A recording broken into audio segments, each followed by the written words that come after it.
ಹರೇ ಕೃಷ್ಣ ಮಾತಾಜಿ. ಹರೇ ಹರೇ ಕೃಷ್ಣ.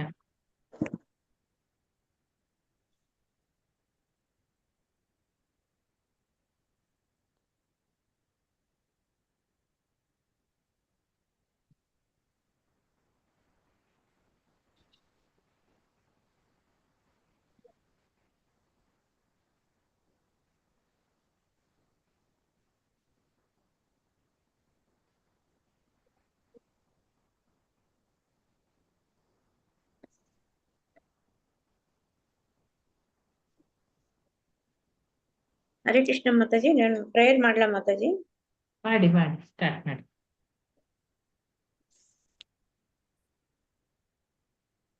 ಹರೇ ಕೃಷ್ಣ. ಎಲ್ಲರಿಗೂ ಸ್ವಾಗತ. ಶ್ರೀಲಾ ಪ್ರಭುಪಾದರ ಅಮೃತ ತರಗತಿಗೆ. ಓಂ ನಮೋ ಭಗವತೆ ವಾಸುದೇವಾಯ. ಓಂ ನಮೋ ಭಗವತೆ ವಾಸುದೇವಾಯ. ಓಂ ನಮೋ ಭಗವತೆ ವಾಸುದೇವಾಯ. ಓಂ ಅಜ್ಞಾನತಿಮಿರಾಂಧಸ್ಯ ಜ್ಞಾನಾಂಜನಶಲಾಕಯ ಚಕ್ಷುರುನ್ಮಿಲಿತಂ ಯೇನ ತಸ್ಮೈ ಶ್ರೀ ಗುರುವೇ ನಮಃ. ಶ್ರೀ ಚೈತನ್ಯ ಮನೋಭೀಷ್ಟಂ ಸ್ಥಾಪಿತಂ ಯೇನ ಭೂತಲೆ ಸ್ವಯಂ ರೂಪಾ ಕದಾ ಮಹ್ಯಂ ದದಾತಿ ಸ್ವಪದಾಂತಿಕಂ. ವಂದೇಹಂ ಶ್ರೀ ಗುರು ಶ್ರೀಯುತಪದಕಮಲಂ ಶ್ರೀ ಗುರುನ್ ವೈಷ್ಣವಾಂಶ್ಚ ಶ್ರೀರೂಪಂ ಸಾಗ್ರಜಾತಂ ಸಗಣ ರಘುನಾಥಾನ್ವಿತಂ ತಂ ಸಜೀವಂ ಸಾದೈತ್ವಂ ಸಾವಧೂತಂ ಪರಿಜನ ಸಹಿತಂ ಕೃಷ್ಣ ಚೈತನ್ಯ ದೇವಂ ಶ್ರೀ ರಾಧಾ ಕೃಷ್ಣ ಪಾದಾನ್ ಸಗಣ ಲಲಿತ ಶ್ರೀ ವಿಶಾಖಾನ್ವಿತಾಂಶ್ಚ. ನಮಃ ಓಂ ವಿಷ್ಣುಪಾದಾಯ ಕೃಷ್ಣ ಪ್ರೇಷ್ಠಾಯ ಭೂತಲೆ ಶ್ರೀಮತೆ ಭಕ್ತಿ ವೇದಾಂತ ಸ್ವಾಮಿನ್ ಇತಿ ನಾಮಿನೇ. ನಮಸ್ತೆ ಸರಸ್ವತಿ ದೇವಿ ಗೌರವಾಣಿ ಪ್ರಚಾರಿಣಿ ನಿರ್ವಿಶೇಷ ಶೂನ್ಯವಾದಿ ಪಾಶ್ಚಾತ್ಯ ದೇಶಧಾರಿಣಿ. ನಮಃ ಓಂ ವಿಷ್ಣುಪಾದಾಯ ಕೃಷ್ಣ ಪ್ರೇಷ್ಠಾಯ ಭೂತಲೆ ಶ್ರೀಮತೆ ಭಕ್ತಿ ಸಿದ್ಧಾಂತ ಸರಸ್ವತಿ ಇತಿ ನಾಮಿನೇ. ವಾಂಛಾಕಲ್ಪತರುಭ್ಯಶ್ಚ ಕೃಪಾ ಸಿಂಧುಭ್ಯ ಏವ ಚ ಪತಿತಾನಾಂ ಪಾವನೇಭ್ಯ ವೈಷ್ಣವೇಭ್ಯೋ ನಮೋ ನಮಃ. ನಮೋ ಮಹಾವದನ್ಯಾಯ ಕೃಷ್ಣ ಪ್ರೇಮ ಪ್ರದಾಯತೆ ಕೃಷ್ಣಾಯ ಕೃಷ್ಣ ಚೈತನ್ಯ ನಾಮ್ನೇ ಗೌರಾತ್ವಿಷೇ ನಮಃ. ಹೇ ಕೃಷ್ಣ ಕರುಣಾ ಸಿಂಧೋ ದೀನಬಂಧೋ ಜಗತ್ಪತೆ ಗೋಪೇಶ ಗೋಪಿಕಾ ಕಾಂತ ರಾಧಾ ಕಾಂತ ನಮೋಸ್ತುತೆ. ತಪ್ತ ಕಾಂಚನ ಗೌರಾಂಗಿ ರಾಧೆ ವೃಂದಾವನೇಶ್ವರಿ ಅನುಸುತೆ ದೇವಿ ಪ್ರಣಮಾಮಿ ಹರಿಪ್ರಿಯೇ. ಜೈ ಶ್ರೀ ಕೃಷ್ಣ ಚೈತನ್ಯ ಪ್ರಭು ನಿತ್ಯಾನಂದ ಶ್ರೀ ಅದ್ವೈತ ಗದಾಧರ ಶ್ರೀವಾಸಾದಿ ಗೌರ ಭಕ್ತವೃಂದ. ಹರೇ ಕೃಷ್ಣ ಕೃಷ್ಣ ಕೃಷ್ಣ ಹರೇ ಹರೇ ಹರೇ ರಾಮ ರಾಮ ರಾಮ ಹರೇ ಹರೇ. ಹರೇ ಕೃಷ್ಣ ಕೃಷ್ಣ ಕೃಷ್ಣ ಹರೇ ಹರೇ ಹರೇ ರಾಮ ರಾಮ ರಾಮ ಹರೇ ಹರೇ. ಹರೇ ಕೃಷ್ಣ. ಎಲ್ಲ ಡಿವೋಟ್. ಹರೇ ಕೃಷ್ಣ. ಸೊ ಈಗ ನಾವು ಶ್ರೀಲಾ ಪ್ರಭುಪಾದರ ಲೀಲಾಮೃತವನ್ನು ಓದ್ತಾ ಇದ್ದೇವೆ. ಸಂಪುಟ 5 ಮತ್ತು ಅಧ್ಯಾಯ 2. ಅಂದು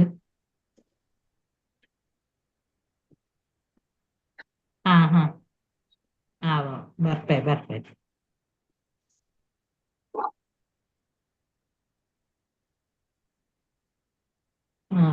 ಮಾತಾಜಿ ಒಂದು ಪ್ಯಾರಾ ಬಾಕಿ ಇತ್ತು, ಅದು ಮತ್ತೆ ಒಟ್ಟಿಗೆ ವಿವರಿಸಬಹುದಾ ಅಂತೇಳಿ. ಪ್ರೇಮರಾಘವ್ ಮಾತಾಜಿ 63ನೇ ಪೇಜ್ ಓದ್ಲಿಕ್ಕೆ. ಹರೇ ಕೃಷ್ಣ.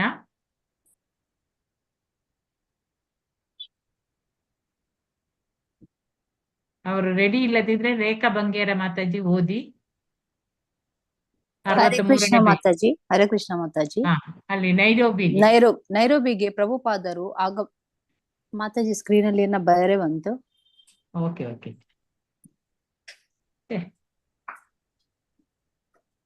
ಓದ್ಲಾ? ಓದ್ರಿ, ಈಗ ಬರ್ತದೆ. 1 ನಿಮಿಷ. ಯಾರೋ ಬಂದ್ರಂತೆ ಮನೆಗೆ. ಪ್ರೇಮರಾಘವ ಮಾತಾಜಿ ಓದಿ 63ನೇ ಪೇಜ್. ಆ, ಮಾತಾಜಿ ನೈರೋಬಿಯಕ್ಕೆ ಪೇಪರ್ ಪ್ರಭುಪಾದರು ಹಾ, ಆಗಮಿಸಿದಾಗ ನೆಕ್ಸ್ಟ್ ನೀವು ಅವರಿಗೆ ಓದಿ ಸಿಕ್ಕ ಮಾತಾಜಿ. ಸ್ವಾಗತವು ಆ ಬಳಿಕ ಐರೋಪ್ಯದಲ್ಲಿ ಅವರ ಬಿಡಾರದ ಪರಿಸ್ಥಿತಿಗೆ ಮುನ್ಸೂಚನೆಯಾಗಿತ್ತು. ಏಕೆಂದರೆ ವಿಮಾನ ನಿಲ್ದಾಣದಲ್ಲಿ ಅವರನ್ನು ಎದುರುಗೊಳ್ಳಲು ಯಾರೂ ಬಂದಿರಲಿಲ್ಲ. ಪ್ರಭುಪಾದರ ಕಾರ್ಯದರ್ಶಿಯು ಬ್ರಹ್ಮಾನಂದ ಸ್ವಾಮಿಯೊಂದಿಗೆ ದೂರವಾಣಿಯಲ್ಲಿ ಮಾತಾಡಿ ಪ್ರಭುಪಾದರಿಗೆ ಕೆನ್ಯಾಗೆ ಬರಲು ಇಷ್ಟವಿದೆ ಎಂದು, ಆದರೆ ಬ್ರಹ್ಮಾನಂದ ಸ್ವಾಮಿಯು ಕೆನ್ಯಾದ ಅಧ್ಯಕ್ಷರೊಂದಿಗೆ ಪ್ರಭುಪಾದರ ಭೇಟಿಗೆ ವ್ಯವಸ್ಥೆ ಮಾಡಲು ಪ್ರಯತ್ನಿಸಬೇಕೆಂದು, ಹಾಗೆಯೇ ಒಂದು ಭರ್ಜರಿಯಾದ ಚಪ್ಪರದ ಉತ್ಸವಕ್ಕೆ ಕಾರ್ಯಕ್ರಮ ರೂಪಿಸಬೇಕೆಂದು ತಿಳಿಸಿದ್ದನು. ಆದರೆ ಪ್ರಭುಪಾದರು ಖಚಿತವಾಗಿ ಯಾವಾಗ ಬರಲಿದ್ದಾರೆಂಬ ಬಗ್ಗೆ ಬ್ರಹ್ಮಾನಂದ ಸ್ವಾಮಿಗೆ ಸ್ಪಷ್ಟ ಸಂದೇಶ ಸಿಕ್ಕಿರಲಿಲ್ಲ. ವಿಮಾನ ನಿಲ್ದಾಣದಲ್ಲಿ ಒಂದು ಟ್ಯಾಕ್ಸಿಯನ್ನು ಹಿಡಿದು ರಾಧಾಕೃಷ್ಣರ ವಿಗ್ರಹಗಳನ್ನು ಸುರಕ್ಷಿತವಾಗಿ ಅದರಲ್ಲಿರಿಸಿಕೊಂಡು ಪ್ರಭುಪಾದರು ಮಧುದ್ವೀಪ ಸ್ವಾಮಿಯೊಂದಿಗೆ ಇಸ್ಕಾನ್ ಕೇಂದ್ರದ ವಿಳಾಸಕ್ಕೆ ಹೊರಟರು. ಪ್ರಭುಪಾದರು ಬಾಗಿಲ ಗಂಟೆಯ ಗುಂಡಿ ಒತ್ತಿದರು. ಬ್ರಹ್ಮಾನಂದ ಸ್ವಾಮೀಜಿಯು ಬಾಗಿಲನ್ನು ತೆರೆದು ತನ್ನ ಗುರುಗಳನ್ನು ಕಂಡು ಪ್ರಭುಪಾದ ಎಂದು ಉದ್ಗಾರ ತೆಗೆದು ಅವರಿಗೆ ಬಾಗಿ ವಂದಿಸಿದನು. ರಾಧಾ ಮತ್ತು ಕೃಷ್ಣರ ವಿಗ್ರಹಗಳ ಪಕ್ಕದಲ್ಲಿ ನಿಂತು ಪ್ರಭುಪಾದರು ಕೇಳಿದರು, ಏನಾಯ್ತು? ಏಕೆ ವಿಮಾನ ನಿಲ್ದಾಣದಲ್ಲಿ ನಮ್ಮನ್ನು ಎದುರುಗೊಳ್ಳಲು ಯಾರೂ ಬರಲಿಲ್ಲ? ಬ್ರಹ್ಮಾನಂದ ಸ್ವಾಮೀಜಿ ನಿರುತ್ತರನಾದನು. ಪ್ರಭುಪಾದರು ನೈರೋಬಿಗೆ ಬಂದ ಬೆನ್ನಲ್ಲೇ ಅವರ ಸಹಾಯಕನಾದ ಮಧುದ್ವೀಷ ಸ್ವಾಮಿಯು ಯಕೃತ್ತಿನ ಊತದಿಂದ ಹಾಸಿಗೆ ಹಿಡಿದನು. ತಮ್ಮ ಎಂದಿನ ಕಾರ್ಯದರ್ಶಿಯಾದ ಶ್ಯಾಮಸುಂದರನನ್ನು ಮಾಯಾಪುರದ ಜಮೀನಿಗೆ ಸಂಬಂಧಿಸಿದ ನ್ಯಾಯಾಲಯದ ಮೊಕದ್ದಮೆಯೊಂದನ್ನು ನೋಡಿಕೊಳ್ಳಲು ಪ್ರಭುಪಾದರು ಭಾರತದಲ್ಲಿ ಬಿಟ್ಟು ಬಂದಿದ್ದರು. ಆದ್ದರಿಂದ ಅವರಿಗೀಗ ಆಪ್ತ ಕಾರ್ಯದರ್ಶಿಯೊಬ್ಬ ಇಲ್ಲದಂತಾಯಿತು. ನೈರೋಬಿಯದಲ್ಲಿ ಪ್ರಭುಪಾದರು ತಮ್ಮ ಮಾಮೂಲಿ ದಿನಚರಿಯಂತೆ ಮಧ್ಯಾಹ್ನ ಸ್ನಾನ ಮಾಡಿ ಬಟ್ಟೆ ಬದಲಾಯಿಸುತ್ತಿದ್ದರು. ಆದರೆ ಒಂದು ದಿನ ಸ್ನಾನದ ತರುವಾಯ ಬದಲಾಯಿಸಲು ತಮ್ಮ ಉಡುಪು ಸಿದ್ಧವಾಗಿಲ್ಲದಿರುವುದು ಅವರ ಗಮನಕ್ಕೆ ಬಂತು. ಅದಕ್ಕಾಗಿ ಕೇಳಿದಾಗ ಬ್ರಹ್ಮಾನಂದ ಸ್ವಾಮಿಯು ಆಫ್ರಿಕನ್ ಸೇವಕನು ಅದನ್ನು ಒಗೆದು ಒಣಗಲು ಹಾಕಿದ್ದಾನೆಂದು ಹೇಳಿದನು. ಆದರೆ ಬ್ರಹ್ಮಾನಂದ ಸ್ವಾಮಿಯು ಅದನ್ನು ತರಲು ಹೋಗಿ ನೋಡಿದರೆ ಅದು ಮಾಯವಾಗಿತ್ತು. ಯಾರೋ ಅದನ್ನು ಕದ್ದು ಒಯ್ದಿರುವ ಹಾಗೆ ತೋರಿತ್ತು. ಪ್ರಭುಪಾದರು ತಮಗಾದ ತೊಂದರೆಯನ್ನು ತೋರಿಸಿಕೊಳ್ಳದೆ ಮೌನವಾಗಿ ಸಹಿಸಿದರು. ಹರೇ ಕೃಷ್ಣ. ಹರೇ ಕೃಷ್ಣ ಮಾತಾಜಿ, ಧನ್ಯವಾದಗಳು ಮಾತಾಜಿ. ನೆಕ್ಸ್ಟ್ ಅದೇ ಯಾರು ಆಗ ಓದಿದವರು? ನಾನ್ ರೇಖಾ. ಮಾತಾಜಿ. ಹಾ, ಮಾತಾಜಿ. ಹರೇ ಕೃಷ್ಣ ಮಾತಾಜಿ. ಅಂದು ಓದಿ. ಸಂಜೆ ಪ್ರಭುಪಾದರು ಭಗವದ್ಗೀತೆಯ ಬಗ್ಗೆ ಪ್ರವಚನ ನೀಡುವುದನ್ನು ಕೇಳಲು ನೈರೋಬಿಯ ಇಸ್ಕಾನ್ ಭಕ್ತರು ದೇವಾಲಯದಲ್ಲಿ ಕಲೆತಾಗ ತಮ್ಮ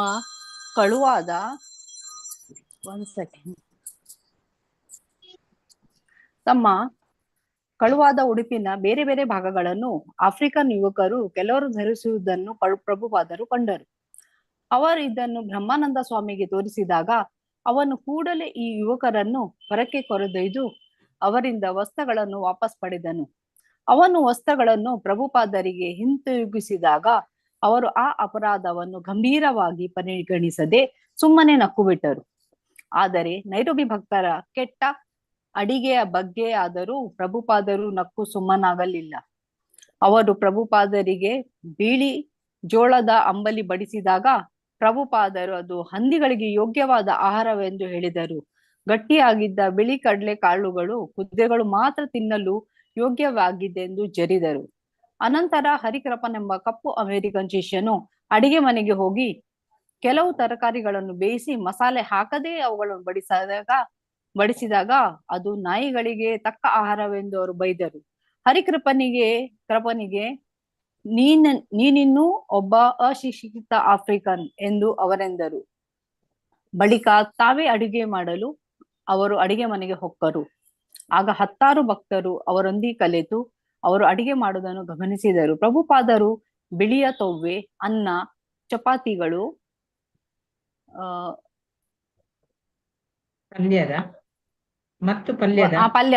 ಚಪಾತಿಗಳು ಮತ್ತು ಪಲ್ಯದ ಒಂದು ಪುಷ್ಕಳ ಭೋಜನವನ್ನೇ ಪಡಿಸಿದರು. ಅದು ಭಕ್ತರಿಗೆಲ್ಲ ಸಾಕಾಗುವಷ್ಟಿತ್ತು. ಎಲ್ಲರೂ ತೃಪ್ತಿಯಿಂದ ಊಟ ಮಾಡಿದರು. ಆದರೆ ಪ್ರಭುಪಾದರು ನೈರೋಬಿಯಲ್ಲಿದ್ದ ಒಂದು ವಾರದಂತ್ಯವೂ ಕೆಟ್ಟ ಅಡಿಗೆ ಮತ್ತು ಬಟ್ಟೆಗಳ ಕಳವು ನಿಲ್ಲದ ಸಮಸ್ಯೆಗಳಾಗಿಯೇ ಉಳಿದವು. ಪ್ರಭುಪಾದರು ತಮ್ಮ ಮುಂಬೈ ಯೋಜನೆಯಲ್ಲಿ ಹೆಚ್ಚಾಗಿ ತನ್ಮಯರಾಗಿರುವುದನ್ನು ಬ್ರಹ್ಮಾನಂದ ಸ್ವಾಮಿಯು ಕಂಡನು. ಶ್ರೀಲ ಪ್ರಭುಪಾದರು ಅವನಿಗೆ ಹೇಳಿದರು, ನಾನಿಲ್ಲಿಗೆ ಬಂದಿರುವುದು ಏಕೈಕ ಕಾರಣ ನಿನ್ನನ್ನು ಇದಕ್ಕಾಗಿ ಕರೆದೊಯ್ಯಲು. ಒಮ್ಮೆ ಅವರು ಬ್ರಹ್ಮಾನಂದ ಸ್ವಾಮಿಯನ್ನು ಕೇಳಿದರು, ಭಾರತದ ಅತ್ಯಂತ ಮುಖ್ಯ ನಗರ ಯಾವುದು ಗೊತ್ತೇ? ಕಲ್ಕತ್ತಾ. ಬ್ರಹ್ಮಾನಂದನು ಉತ್ತರಿಸಿದನು, ಏನು ಕಲ್ಕತ್ತವೇ? ಪ್ರಭುಪಾದರು ಆಶ್ಚರ್ಯದಿಂದ ಅವನಡೆಗೆ ನೋಡಿದರು. ಮೊದಲ ಸ್ಥಾನ ಮುಂಬೈಗೆಂದು ನಿನ್ಗೆ ಗೊತ್ತಿಲ್ಲವೇ? ಎರಡನೇ ಸ್ಥಾನ ಡೆಲ್ಲಿಗೆ ಮತ್ತು ಕಲ್ಕತ್ತಾಗೆ ಮೂರನೇ ಸ್ಥಾನ. ತನ್ನೊಂದಿಗೆ ಭಾರತಕ್ಕೆ ಹಿಂದಿರುಗಿ ಮುಂಬಯಿಯ ಯೋಜನೆಯ ಉಸ್ತುವಾರಿಯನ್ನು ವಹಿಸಿಕೊಳ್ಳಲು ಪ್ರಭುಪಾದರು ಬ್ರಹ್ಮಾನಂದ ಸ್ವಾಮಿಯನ್ನು ಉತ್ತೇಜಿಸಿದರು. ಈ ಮುಂಬಯಿಯ ಯೋಜನೆಯು ಇಸ್ಕಾನ್ ಆಂದೋಲನದಲ್ಲೇ ಅತ್ಯಂತ ಅನನ್ಯ ಯೋಜನೆಯಾಗುವುದೆಂದು ವೈಭವಯುತವಾದ ದೇವಾಲಯ, ಅಂತಾರಾಷ್ಟ್ರೀಯ ಹೋಟೆಲು, ರಂಗಮಂದಿರ ಮತ್ತು ಡಯೋರಾಮ್ ವರ್ಣಚಿತ್ರದ ಪ್ರದರ್ಶನಗಳ ಮೂಲಕ ಮಾತಾಜಿ ಸ್ಕ್ರೀನ್ ಸ್ವಲ್ಪ ಹರೇ ಕೃಷ್ಣ ಮಾತಾಜಿ, ಅಲ್ಲಿಗೆ ಅದು ಎಂಡ್ ಆಯ್ತು. ಆಯ್ತು. ಅದನ್ನು ಕಂಟಿನ್ಯೂ ಮಾಡ್ತೀನಿ ಆ ಪ್ಯಾರವನ್ನು. ಧಾರ್ಮಿಕ ಮತ್ತು ಸಾಂಸ್ಕೃತಿಕ ಅಂಶಗಳೆರಡನ್ನೂ ಅದು ತನ್ನಲ್ಲಿ ಮೈಗೂಡಿಸಿಕೊಳ್ಳುವುದೆಂದು ಅವರು ಹೇಳಿದರು. ಪ್ರಭುಪಾದರ ಮಹಾದಾಸೆಯ ತೀವ್ರತೆಯನ್ನು ಕಂಡು ಬ್ರಹ್ಮಾನಂದ ಸ್ವಾಮಿಯು ನೈರೋಬಿಯ ತನ್ನ ಜವಾಬ್ದಾರಿಗಳನ್ನು ಹೇಗೋ ಮಾಡಿ ಇತರರಿಗೆ ವಹಿಸಿ ಪ್ರಭುಪಾದರ ನೆರವಿಗೆ ಬೊಂಬಾಯಿಗೆ ಹೋಗಲು ಒಪ್ಪಿಕೊಂಡರು. ಹರೇ ಕೃಷ್ಣ ಮಾತಾಜಿ, ಧನ್ಯವಾದಗಳು. ಧನ್ಯವಾದಗಳು ಮಾತಾಜಿ. ಚಿತ್ರಮೋಹಿನಿ ಮಾತಾಜಿಗೆ ಹರೇ ಕೃಷ್ಣ ಮಾತಾಜಿ. ಅಲ್ಲಿ ಪ್ರಭುಪಾದರು 4 ತಿಂಗಳ ಅಲ್ಲಿಂದ ಬರ್ಬೇಕು ಮಾತಾಜಿ. ಹರೇ ಕೃಷ್ಣ. ಪ್ರಭುಪಾದರು 4 ತಿಂಗಳ ಹಿಂದೆ ನೈರೋಬಿಗೆ ಮೊದಲ ಬಾರಿ ಭೇಟಿ ನೀಡಿ ಹೋದ ಬಳಿಕ ಬ್ರಹ್ಮಾನಂದ ಸ್ವಾಮಿ ಮತ್ತು ಕೆಲವು ಅಮೆರಿಕನ್ ಭಕ್ತರು ನಗರದ ಹತ್ತಿರದಲ್ಲಿ ಒಂದು ಮನೆಯನ್ನು ಬಾಡಿಗೆಗೆ ಹಿಡಿದಿದ್ರು. ಕೆಲವರು ಆಫ್ರಿಕನ್ ಭಕ್ತರನ್ನು ಅವರು ಶಿಷ್ಯರನ್ನಾಗಿ ಸ್ವೀಕರಿಸಿದ್ರು. ಆದರೆ ದೇವಾಲಯ ಮತ್ತು ಆಶ್ರಮವನ್ನು ಇನ್ನೂ ಅಭಿವೃದ್ಧಿಗೊಳಿಸಿರ್ಲಿಲ್ಲ. ಅವರು ತಮ್ಮ ಸರಳ ಕಾರ್ಯಕ್ರಮವನ್ನು ನಿರ್ವಹಿಸಲಷ್ಟೇ ಅವರು ಸಮರ್ಥರಾಗಿದ್ದುದರಿಂದ ಶ್ರೀಲ ಪ್ರಭುಪಾದರನ್ನು ಯಥೋಚ್ಛವಾಗಿ ಬರಮಾಡಿಕೊಳ್ಳಲು ಅವರು ಸಜ್ಜರಾಗಿರಲಿಲ್ಲ.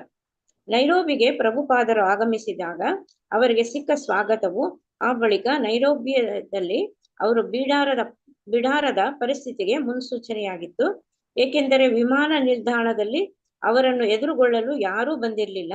ಪ್ರಭುಪಾದರ ಕಾರ್ಯದರ್ಶಿಯು ಬ್ರಹ್ಮಾನಂದ ಸ್ವಾಮಿಯೊಂದಿಗೆ ದೂರವಾಣಿಯಲ್ಲಿ ಮಾತಾಡಿ ಪ್ರಭುಪಾದರಿಗೆ ಕೆನ್ಯಾಗೆ ಬರಲು ಇಷ್ಟವಿದೆಯೆಂದು, ಆದರೆ ಬ್ರಹ್ಮಾನಂದ ಸ್ವಾಮಿಯು ಕೆನ್ಯಾದ ಅಧ್ಯಕ್ಷರೊಂದಿಗೆ ಪ್ರಭುಪಾದರ ಭೇಟಿಗೆ ವ್ಯವಸ್ಥೆ ಮಾಡಲು ಪ್ರಯತ್ನಿಸಬೇಕೆಂದು, ಹಾಗೆಯೇ ಒಂದು ಭರ್ಜರಿಯಾದ ಚಪ್ಪರದ ಉತ್ಸವಕ್ಕೆ ಕಾರ್ಯಕ್ರಮ ರೂಪಿಸಬೇಕೆಂದು ತಿಳಿಸಿದ್ದನು.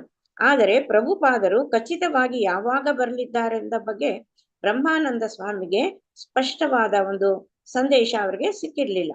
ವಿಮಾನ ನಿಲ್ದಾಣದಲ್ಲಿ ಒಂದು ಟ್ಯಾಕ್ಸಿಯನ್ನು ಹಿಡಿದು ರಾಧಾಕೃಷ್ಣರ ವಿಗ್ರಹಗಳನ್ನು ಸುರಕ್ಷಿತವಾಗಿ ಅದರಲ್ಲಿ ಇಟ್ಕೊಂಡು ಪ್ರಭುಪಾದರು ಮಧುದ್ವೀಶ್ ಸ್ವಾಮಿಯೊಂದಿಗೆ ಇಸ್ಕಾನ್ ಕೇಂದ್ರದ ವಿಳಾಸಕ್ಕೆ ಹೊರಟರು.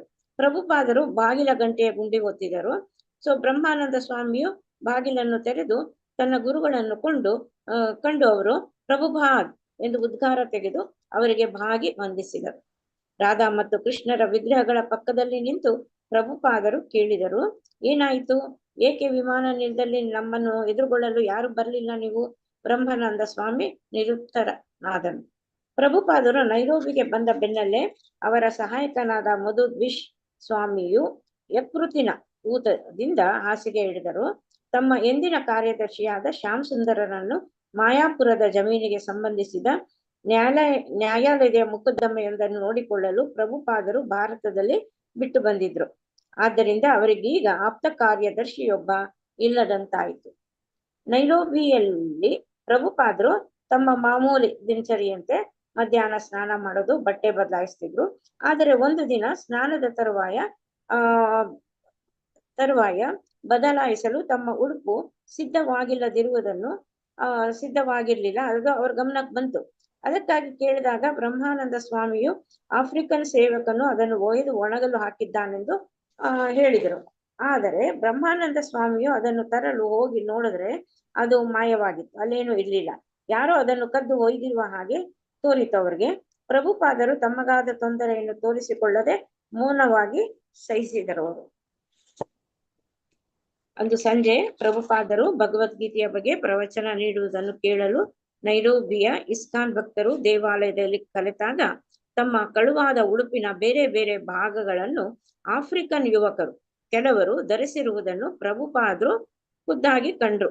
ಅವರು ಇದನ್ನು ಬ್ರಹ್ಮಾನಂದ ಸ್ವಾಮಿಗೆ ತೋರಿಸಿದಾಗ ಅವನು ಕೂಡಲೇ ಆ ಯುವಕರನ್ನು ಹೊರಕ್ಕೆ ಕರೆದೊಯ್ದು ಅವರಿಂದ ವಸ್ತ್ರಗಳನ್ನು ವಾಪಸ್ ಪಡೆದನು. ಅವನು ವಸ್ತ್ರಗಳನ್ನು ಪ್ರಭುಪಾದರಿಗೆ ಹಿಂತಿರುಗಿಸಿದಾಗ ಅವರು ಈ ಅಪರಾಧವನ್ನು ಗಂಭೀರವಾಗಿ ಪರಿಗಣಿಸದೆ ಸುಮ್ಮನೆ ನಕ್ಕು ಬಿಟ್ಟರು. ಆದರೆ ನೈರೋಬಿ ಭಕ್ತರ ಕೆಟ್ಟ ಅಡಿಗೆಯ ಬಗ್ಗೆಯಾದರೂ ಪ್ರಭುಪಾದರು ನಕ್ಕು ಸುಮ್ಮನಾಗಲಿಲ್ಲ. ಅದ್ರ ಬಗ್ಗೆ ಅವರು ಪ್ರಭುಪಾದರಿಗೆ ಬಿಳಿ ಜೋಳದ ಅಂಬಲಿ ಬಡಿಸಿದಾಗ ಪ್ರಭುಪಾದರು ಅದು ಹಂದಿಗಳಿಗೆ ಯೋಗ್ಯವಾದ ಆಹಾರವೆಂದು ಹೇಳಿದರು.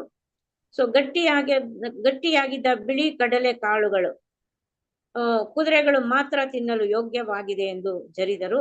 ಅನಂತರ ಹರಿಕೃಪನೆಂಬ ಕಪ್ಪು ಅಮೆರಿಕನ್ ಶಿಷ್ಯ ಅಡಿಗೆ ಮನೆಗೆ ಹೋಗಿ ಕೆಲವು ತರಕಾರಿಗಳನ್ನು ಬೇಯಿಸಿ ಮಸಾಲೆ ಹಾಕದೆ ಅವುಗಳನ್ನು ಬಡಿಸಿದಾಗ ಅದು ನಾಯಿಗಳಿಗೆ ತಕ್ಕ ಆಹಾರವೆಂದು ಅವರು ಬೈದರು. ಹರಿಕೃಪನಿಗೆ ನೀನು ಇನ್ನೂ ಒಬ್ಬ ಅಶಿಕ್ಷಿತ ಆಫ್ರಿಕನ್ ಎಂದು ಅವರೆಂದರು. ಬಳಿಕ ತಾವೇ ಅಡಿಗೆ ಮಾಡಲು ಅವರು ಅಡಿಗೆ ಮನೆ ಹೊಕ್ಕರು. ಆಗ 10 ಭಕ್ತರು ಅವರೊಂದಿಗೆ ಕಲೆತು ಅವರು ಅಡಿಗೆ ಮಾಡುವುದನ್ನು ಗಮನಿಸಿದರು. ಪ್ರಭುಪಾದರು ಬೇಳೆಯ ತೊವ್ವೆ, ಅನ್ನ, ಚಪಾತಿಗಳು ಮತ್ತು ಪಲ್ಯದ ಒಂದು ಪುಷ್ಕಳ ಭೋಜನವನ್ನೇ ಸಿದ್ಧಪಡಿಸಿದರು. ಅದು ಭಕ್ತರಿಗೆಲ್ಲ ಸಾಕಾಗುವಷ್ಟಿತ್ತು. ಎಲ್ಲರೂ ತೃಪ್ತಿಯಿಂದ ಊಟ ಮಾಡಿದರು.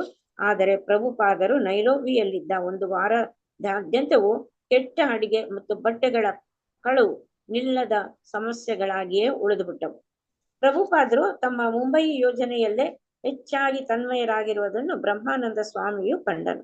ಶ್ರೀಲಾ ಪ್ರಭುಪಾದರು ಅವನಿಗೆ ಹೇಳಿದರು, ನಾನಿಲ್ಲಿಗೆ ಬಂದಿರುವ ಏಕೈಕ ಕಾರಣ ನಿನ್ನನ್ನು ಇದಕ್ಕಾಗಿ ಕರೆದೊಯ್ಯಲು. ಒಮ್ಮೆ ಅವರು ಬ್ರಹ್ಮಾನಂದ ಸ್ವಾಮಿಯನ್ನು ಕೇಳಿದರು, ಭಾರತದ ಅತ್ಯಂತ ಮುಖ್ಯ ನಗರ ಯಾವುದು ಗೊತ್ತೇ? ಆಗ ಹೇಳ್ತಾನೆ, ಕಲ್ಕತ್ತಾ.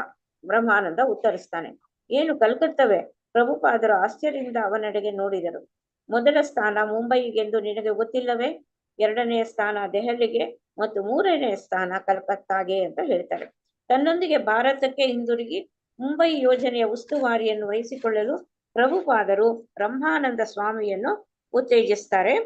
ಈ ಮುಂಬೈ ಯೋಜನೆಯು ಇಸ್ಕಾನ್ ಆಂದೋಲನದಲ್ಲೇ ಅತ್ಯಂತ ಅನನ್ಯ ಯೋಜನೆಯಾಗುವುದೆಂದು ವೈಭವಯುತವಾದ ದೇವಾಲಯ, ಅಂತಾರಾಷ್ಟ್ರೀಯ ಹೋಟೆಲು, ರಂಗಮಂದಿರ ಮತ್ತು ಡಯಾರಾಮ ವರ್ಣಚಿತ್ರ ಪ್ರದರ್ಶನಗಳ ಮೂಲಕ ಧಾರ್ಮಿಕ ಮತ್ತು ಸಾಂಸ್ಕೃತಿಕ ಅಂಶಗಳೆರಡನ್ನೂ ಅದು ತನ್ನಲ್ಲೇ ಮೈಗೂಡಿಸಿಕೊಳ್ಳುವುದೆಂದು ಅವರು ಹೇಳಿದರು. ಪ್ರಭುಪಾದರ ಮಹಾದಾಸೆಯ ತೀವ್ರತೆಯನ್ನು ಕಂಡು ಬ್ರಹ್ಮಾನಂದ ಸ್ವಾಮಿಯು ನೈರೋಬಿಯ ತನ್ನ ಜವಾಬ್ದಾರಿಗಳನ್ನು ಹೇಗೋ ಮಾಡಿ ಇತರರಿಗೆ ವಹಿಸಿ ಪ್ರಭುಪಾದರ ನೆರವಿಗಾಗಿ ಮುಂಬಯಿಗೆ ಹೋಗಲು ಒಪ್ಪಿಕೊಂಡನು. ಹರೇ ಕೃಷ್ಣ. ಹರೇ ಕೃಷ್ಣ.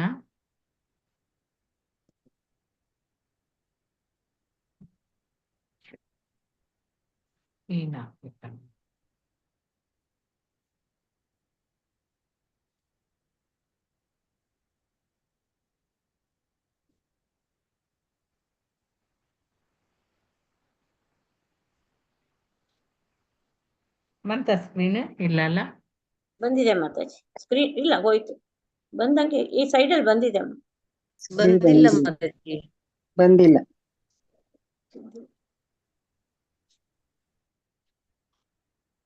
ಬಂತು ಅದು ಯಾರು? ಈಗ ಲಕ್ಷ್ಮೀ ಬಿವಿ ಮಾತಾಜಿ. ಹರೇ ಕೃಷ್ಣ ಮಾತಾಜಿ. ಓದಿ. ಪ್ರಭುಪಾದರ ನೈರೋಬಿಯ ಭೇಟಿಯು ಮತ್ತೊಂದು ಬಗೆಯಲ್ಲಿ ಮುಂಬಯಿಯ ಈ ಯೋಜನೆಗೆ ಸಂಬಂಧಿಸಿತ್ತು. ಬ್ರಹ್ಮಾನಂದ ಸ್ವಾಮಿ ಮತ್ತು ಚ್ಯವನರು ಪ್ರಭುಪಾದರಿಗೆ 2 ವೃತ್ತಾಕಾರದ ಗೋಪುರಗಳುಳ್ಳ ಆಧುನಿಕ ಕಟ್ಟಡವಾದ ನೈರೋಬಿಯ ಹಿಲ್ಟನ್ ಅನ್ನು ತೋರಿಸಿದಾಗ ಪ್ರಭುಪಾದರು ಅದರ ಮಾದರಿಯನ್ನು ಮೆಚ್ಚಿದರು ಮತ್ತು ಅದನ್ನು ಮುಂಬಯಿಯ ಹೋಟೆಲ್ ಮತ್ತು ದೇಗುಲಗಳಿಗಾಗಿ ತಮ್ಮ ಆರ್ಕಿಟೆಕ್ಟ್ಗೆ ಕೊಡಲು ಅಪೇಕ್ಷಿಸಿದರು. ಬ್ರಹ್ಮಾನಂದ ಸ್ವಾಮಿ ಭಾಗವತ ಮತ್ತು ಒಬ್ಬ ಆಫ್ರಿಕನ್ ಭಕ್ತನೊಂದಿಗೆ ಪ್ರಭುಪಾದರು ನೈರೋಬಿಯ ಸಾರ್ವಜನಿಕ ಉದ್ಯಾನವನಗಳಲ್ಲಿ ಅಡ್ಡಾಡುತ್ತಿದ್ದರು. ಪ್ರಭುಪಾದರಿಗೆ ತನ್ನ ಪರಿಚಯವಾದ ಮೇಲೆ ಆ ಆಫ್ರಿಕನ್ ಭಕ್ತನು ಅವರನ್ನು ಕೇಳಿದನು, ನಾನು ಇಷ್ಟಪಟ್ಟರೆ ಮದುವೆಯಾಗಬಹುದೇ? ಅದಕ್ಕೇನು, ಆಗಬಹುದು ಪ್ರಭುಪಾದರೆಂದರು. ಆದರೆ ಆ ಯುವಕನು ಮುಂದುವರಿಸಿದನು, ನಾವು ನಮ್ಮ ಜನಾಂಗದಲ್ಲಿ ಮದುವೆಯಾಗಬೇಕಾದರೆ ಹುಡುಗಿಯ ತಂದೆಗೆ ಕನ್ಯಾಶುಲ್ಕ ಕೊಡಬೇಕಾಗುತ್ತದೆ. ಇದು ವೈದಿಕ ಪದ್ಧತಿಗೆ ವಿರುದ್ಧವಾಗಿದೆ ಪ್ರಭುಪಾದರೆಂದರು. ಅಲ್ಲಿ ವಧುವಿನ ತಂದೆಯು ತನ್ನ ಅಳಿಯನಿಗೆ ವರದಕ್ಷಿಣೆ ಕೊಡುತ್ತಾನೆ. ಇದನ್ನು ಕೇಳಿ ಪ್ರಭುಪಾದರ ಹೊಸ ಶಿಷ್ಯನಿಗೆ ಚಿಂತೆಯಾಯಿತು. ಅವನು ಕೇಳಿದನು, ಹಾಗಿದ್ದರೆ ನಾನು ಮದುವೆಯಾಗಲು ಬಯಸಿದಾಗ ನೀವು ಕನ್ಯಾಶುಲ್ಕಕ್ಕಾಗಿ ನನಗೆ ಹಣ ಕೊಡುತ್ತೀರಾ? ಏಕೆಂದರೆ ನಾನೀಗ ಯಾವುದೇ ಉದ್ಯೋಗದಲ್ಲಿಲ್ಲ, ಕೇವಲ ನಿಮಗಾಗಿ ಕೆಲಸ ಮಾಡುತ್ತಿದ್ದೇನೆ. ಪ್ರಭುಪಾದರು ತಲೆ ಆಡಿಸಿ ಹೇಳಿದರು, ಮದುವೆ, ಹಣ, ಅದು ಇದು ಅಂತ ತಲೆ ಕೆಡಿಸಿಕೊಳ್ಳಬೇಡ. ನಿನ್ನ ಮದುವೆಗೆ ತಕ್ಕ ಕಾಲ ಬಂದಾಗ ನಾನೇ ನಿನಗೊಂದು ಅಮೆರಿಕನ್ ಹೆಣ್ಣನ್ನು ತಂದು ಮದುವೆ ಮಾಡಿಸುತ್ತೇನೆ. ಇನ್ನು ಆರಂಭದ ದೆಸೆಯಲ್ಲಿದ್ದ ರೆಕ್ಕೆ ಬಲಿಯಾದ ತಮ್ಮ ನೈರೋಬಿ ದೇವಾಲಯದಲ್ಲಿ ಪ್ರಭುಪಾದರು ಎಲ್ಲಿ ನೋಡಿದರೂ ತಮ್ಮ ಹೊಸ ಶಿಷ್ಯರ ಅನನುಭವ ಮತ್ತು ಅಸಂಬದ್ಧತೆಗಳು ಅವರಿಗೆ ಎದ್ದು ತೋರಿದವು. ಬ್ರಹ್ಮಚಾರಿಗಳ ಆಶ್ರಮದೊಳಕ್ಕೆ ಹೋದಾಗ ಅಲ್ಲಿ ಪುಸ್ತಕಗಳು, ಹಲಿಗೆಗಳು ಮತ್ತು ಬಣ್ಣಗಳ ಡಬ್ಬಗಳು ಚೆಲ್ಲಾಪಿಲ್ಲಿಯಾಗಿ ಬಿದ್ದಿರುವುದು ಅವರಿಗೆ ಕಂಡಿತು. ಎಲ್ಲವನ್ನು ಅಚ್ಚುಕಟ್ಟಾಗಿ ವ್ಯವಸ್ಥಿತವಾಗಿ ಇಟ್ಟುಕೊಳ್ಳಬೇಕೆಂದು ಅವರು ಹೇಳಿದಾಗ ದೇಗುಲದ ಮುಖಂಡನಾದ ಹರಿಕೃಪನು ಹೇಳಿದನು, ಪ್ರಭುಪಾದರೆ, ನಾನೇನು ಇವರಿಗೆ ಎಲ್ಲಾ ಕಲಿಸಲು ಪ್ರಯತ್ನಿಸುತ್ತೇನೆ, ಆದರೆ ಈ ಯುವಕರು ನನ್ನ ಮಾತು ಕೇಳುವುದಿಲ್ಲ. ಸಾಕ ಹರೇ ಮಾತಾಜಿ? ಕೃಷ್ಣ ಮಾತಾಜಿ, ಧನ್ಯವಾದಗಳು ಮಾತಾಜಿ. ಧನ್ಯವಾದಗಳು. ನೆಕ್ಸ್ಟ್ ಮಂಜುಳಾ ದೇವಿ ಓದಿ. ಓದ್ತೀನಿ ಮಾತಾಜಿ, ಕನ್ನಡ ಹಾಕೋತಾ ಇದ್ದೀನಿ, ಒಂದು ನಿಮಿಷ.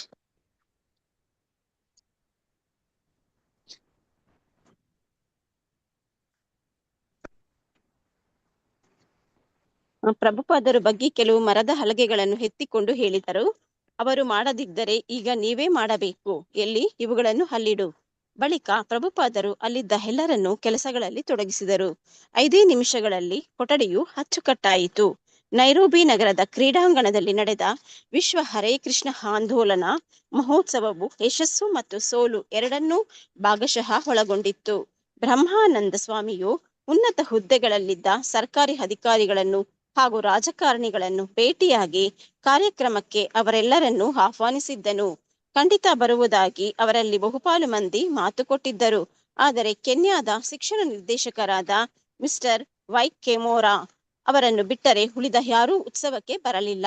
ಸಮಾಧಾನದ ಸಂಗತಿಯೆಂದರೆ ಹಲವು 100 ಸಂಖ್ಯೆಯಲ್ಲಿ ಶ್ರೋತೃಗಳು ಬಂದು ಕೀರ್ತನೆಯಲ್ಲಿ ಭಾಗವಹಿಸಿ ಪ್ರಭುಪಾದರ ಪ್ರವಚನವನ್ನು ಆಲಿಸಿ ಪ್ರಸಾದವನ್ನು ಸ್ವೀಕರಿಸಿದರು. ಭಕ್ತರು ಕೆನ್ಯಾದ ನಾಗರಿಕ ಮುಖಂಡರನ್ನು ಆಹ್ವಾನಿಸಿದ್ದು ಕೃಷ್ಣನ ಮಹಿಮೆಗಳ ಗುಣಗಾನಕ್ಕೆಂದು. ಆದರೆ ಗೌರವಾನ್ವಿತ ಅತಿಥಿಗಳಾದ ಮಿಸ್ಟರ್ ಕೆಮೋರಾ ಅವರು ಈ ಅವಕಾಶವನ್ನು ಕೆನ್ಯಾದ ಗುಣಗಾನ ಮಾಡಲು ಬಳಸಿಕೊಂಡರು. ಹಾಗೆಂದು ಪ್ರಭುಪಾದರನ್ನು ಹಾಗೂ ಕೃಷ್ಣ ಪ್ರಜ್ಞಾ ಆಂದೋಲನವನ್ನು ಶ್ಲಾಘಿಸಲು ಅವರು ಮರೆಯಲಿಲ್ಲ. ಗೀತೆಯನ್ನು ಕುರಿತು ಅವರು ಹೇಳಿದರು, ಪ್ರಾಜ್ಞರಾದ ನಿಮ್ಮ ಈ ಸಂಸ್ಥಾಪನಾಚಾರ್ಯರು ಈ ಶ್ರೇಷ್ಠ ಪುಸ್ತಕವು ಇಂಗ್ಲಿಷ್ ಪರಂಪರೆಯಲ್ಲಿ ವಿದ್ವತ್ಪೂರ್ಣ ವ್ಯಾಖ್ಯಾನದೊಂದಿಗೆ ನಮಗೆ ಲಭ್ಯವಾಗುವಂತೆ ಮಾಡಿದ್ದಾರೆ. ನೈರೋಬಿಯಲ್ಲಿ ಹಾಗೂ ಅದರ ಸುತ್ತಮುತ್ತಲಲ್ಲಿ ಏರ್ಪಡಿಸಲಾಗಿದ್ದ ಇತರ ಕೆಲವು ಕಾರ್ಯಕ್ರಮಗಳಲ್ಲೂ ಶ್ರೀಲ ಪ್ರಭುಪಾದರು ಭಾಗವಹಿಸಿದರು. ಆಫ್ರಿಕಾದ ಜನರಿಗೆ ಪ್ರಚಾರ ಮಾಡುವಾಗ ಸಾರ್ವಜನಿಕ ಕೀರ್ತನಾ ಸಭೆಗಳನ್ನು ಏರ್ಪಡಿಸಿ ಹರೇ ಕೃಷ್ಣ ಮಂತ್ರದ ಕೀರ್ತನೆಗೆ ಹೆಚ್ಚಿನ ಒತ್ತು ನೀಡಬೇಕೆಂದು ಅವರು ತಮ್ಮ ಭಕ್ತರಿಗೆ ಸಲಹೆ ನೀಡಿದರು. ಚೈತನ್ಯ ಮಹಾಪ್ರಭುಗಳು ಸನಾತನ ಮತ್ತು ರೂಪ ಗೋಸ್ವಾಮಿ ಅವರಂತಹ ಪ್ರಾಜ್ಞ ಪಂಡಿತರೊಂದಿಗೆ ಮಾತ್ರ ತತ್ವಶಾಸ್ತ್ರದ ಮಾತನಾಡುತ್ತಿದ್ದರು, ಸಾಮಾನ್ಯ ಜನರೊಂದಿಗಲ್ಲ. ಅದನ್ನು ಮನನ ಮಾಡಿಕೊಳ್ಳಿ, ಕೇವಲ ಹರೇ ಕೃಷ್ಣ ಕೀರ್ತನೆ ಮಾಡಿ ಅಷ್ಟು ಸಾಕು.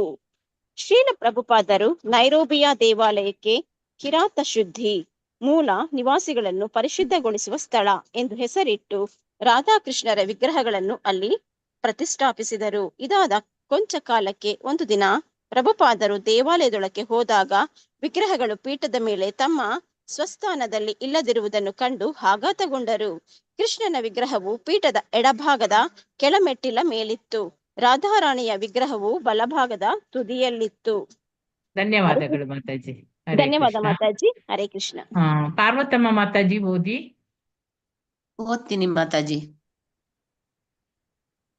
ಎಲ್ಲಿಂದ ಮಾತಾಜಿ? ಹೀಗೆ ಮಾಡಿದವರು ಯಾರು? ಪ್ರಭುಪಾದರು ಜೋರಾಗಿ ಕೂಗಿದರು. ಭಾಗವತನು ದೇವಾಲಯದೊಳಕ್ಕೆ ಓಡಿ ಬಂದನು. ಅವನಿಗೂ ಆಶ್ಚರ್ಯವಾಯಿತು. ರಾಧಾ ಮತ್ತು ಕೃಷ್ಣರನ್ನು ಹೀಗೆ ಮೈಲಿಗಟ್ಟಲೆ ದೂರ ಇಟ್ಟವರ್ಯಾರು? ಪ್ರಭುಪಾದರು ಗದರಿಸಿ ಕೇಳಿದರು.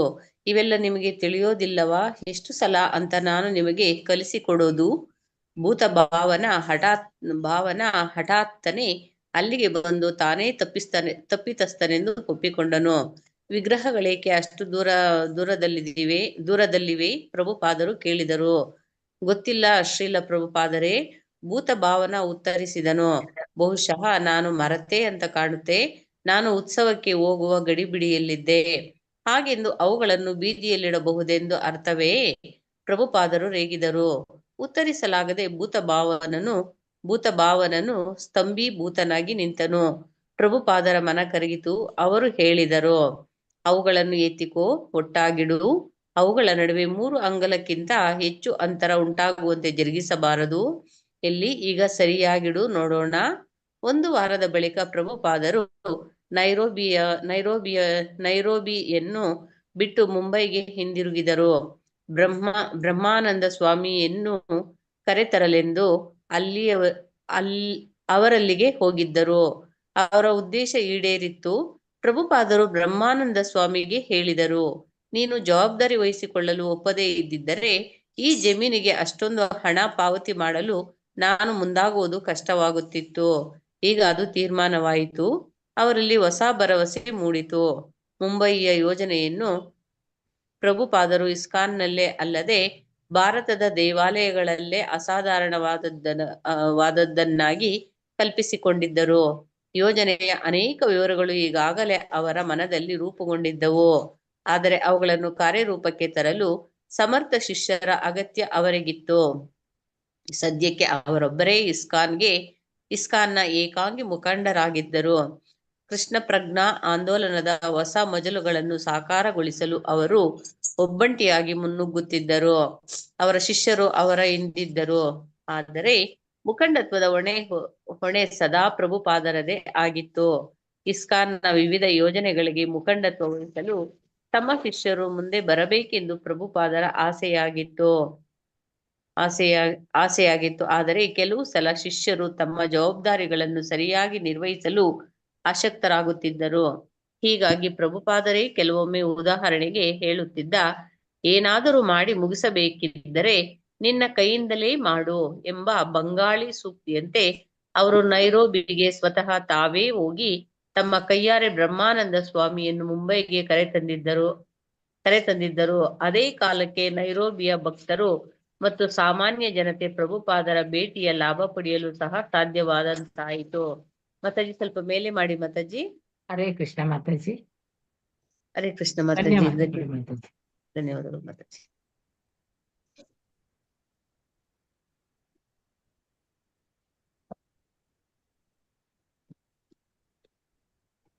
ಮಾತಾಜಿ ಚಿತ್ರಮೋಹಿನಿ ಮಾತಾಜಿ. ಆಯ್ತು ಮಾತಾಜಿ. ಹರೇ ಕೃಷ್ಣ.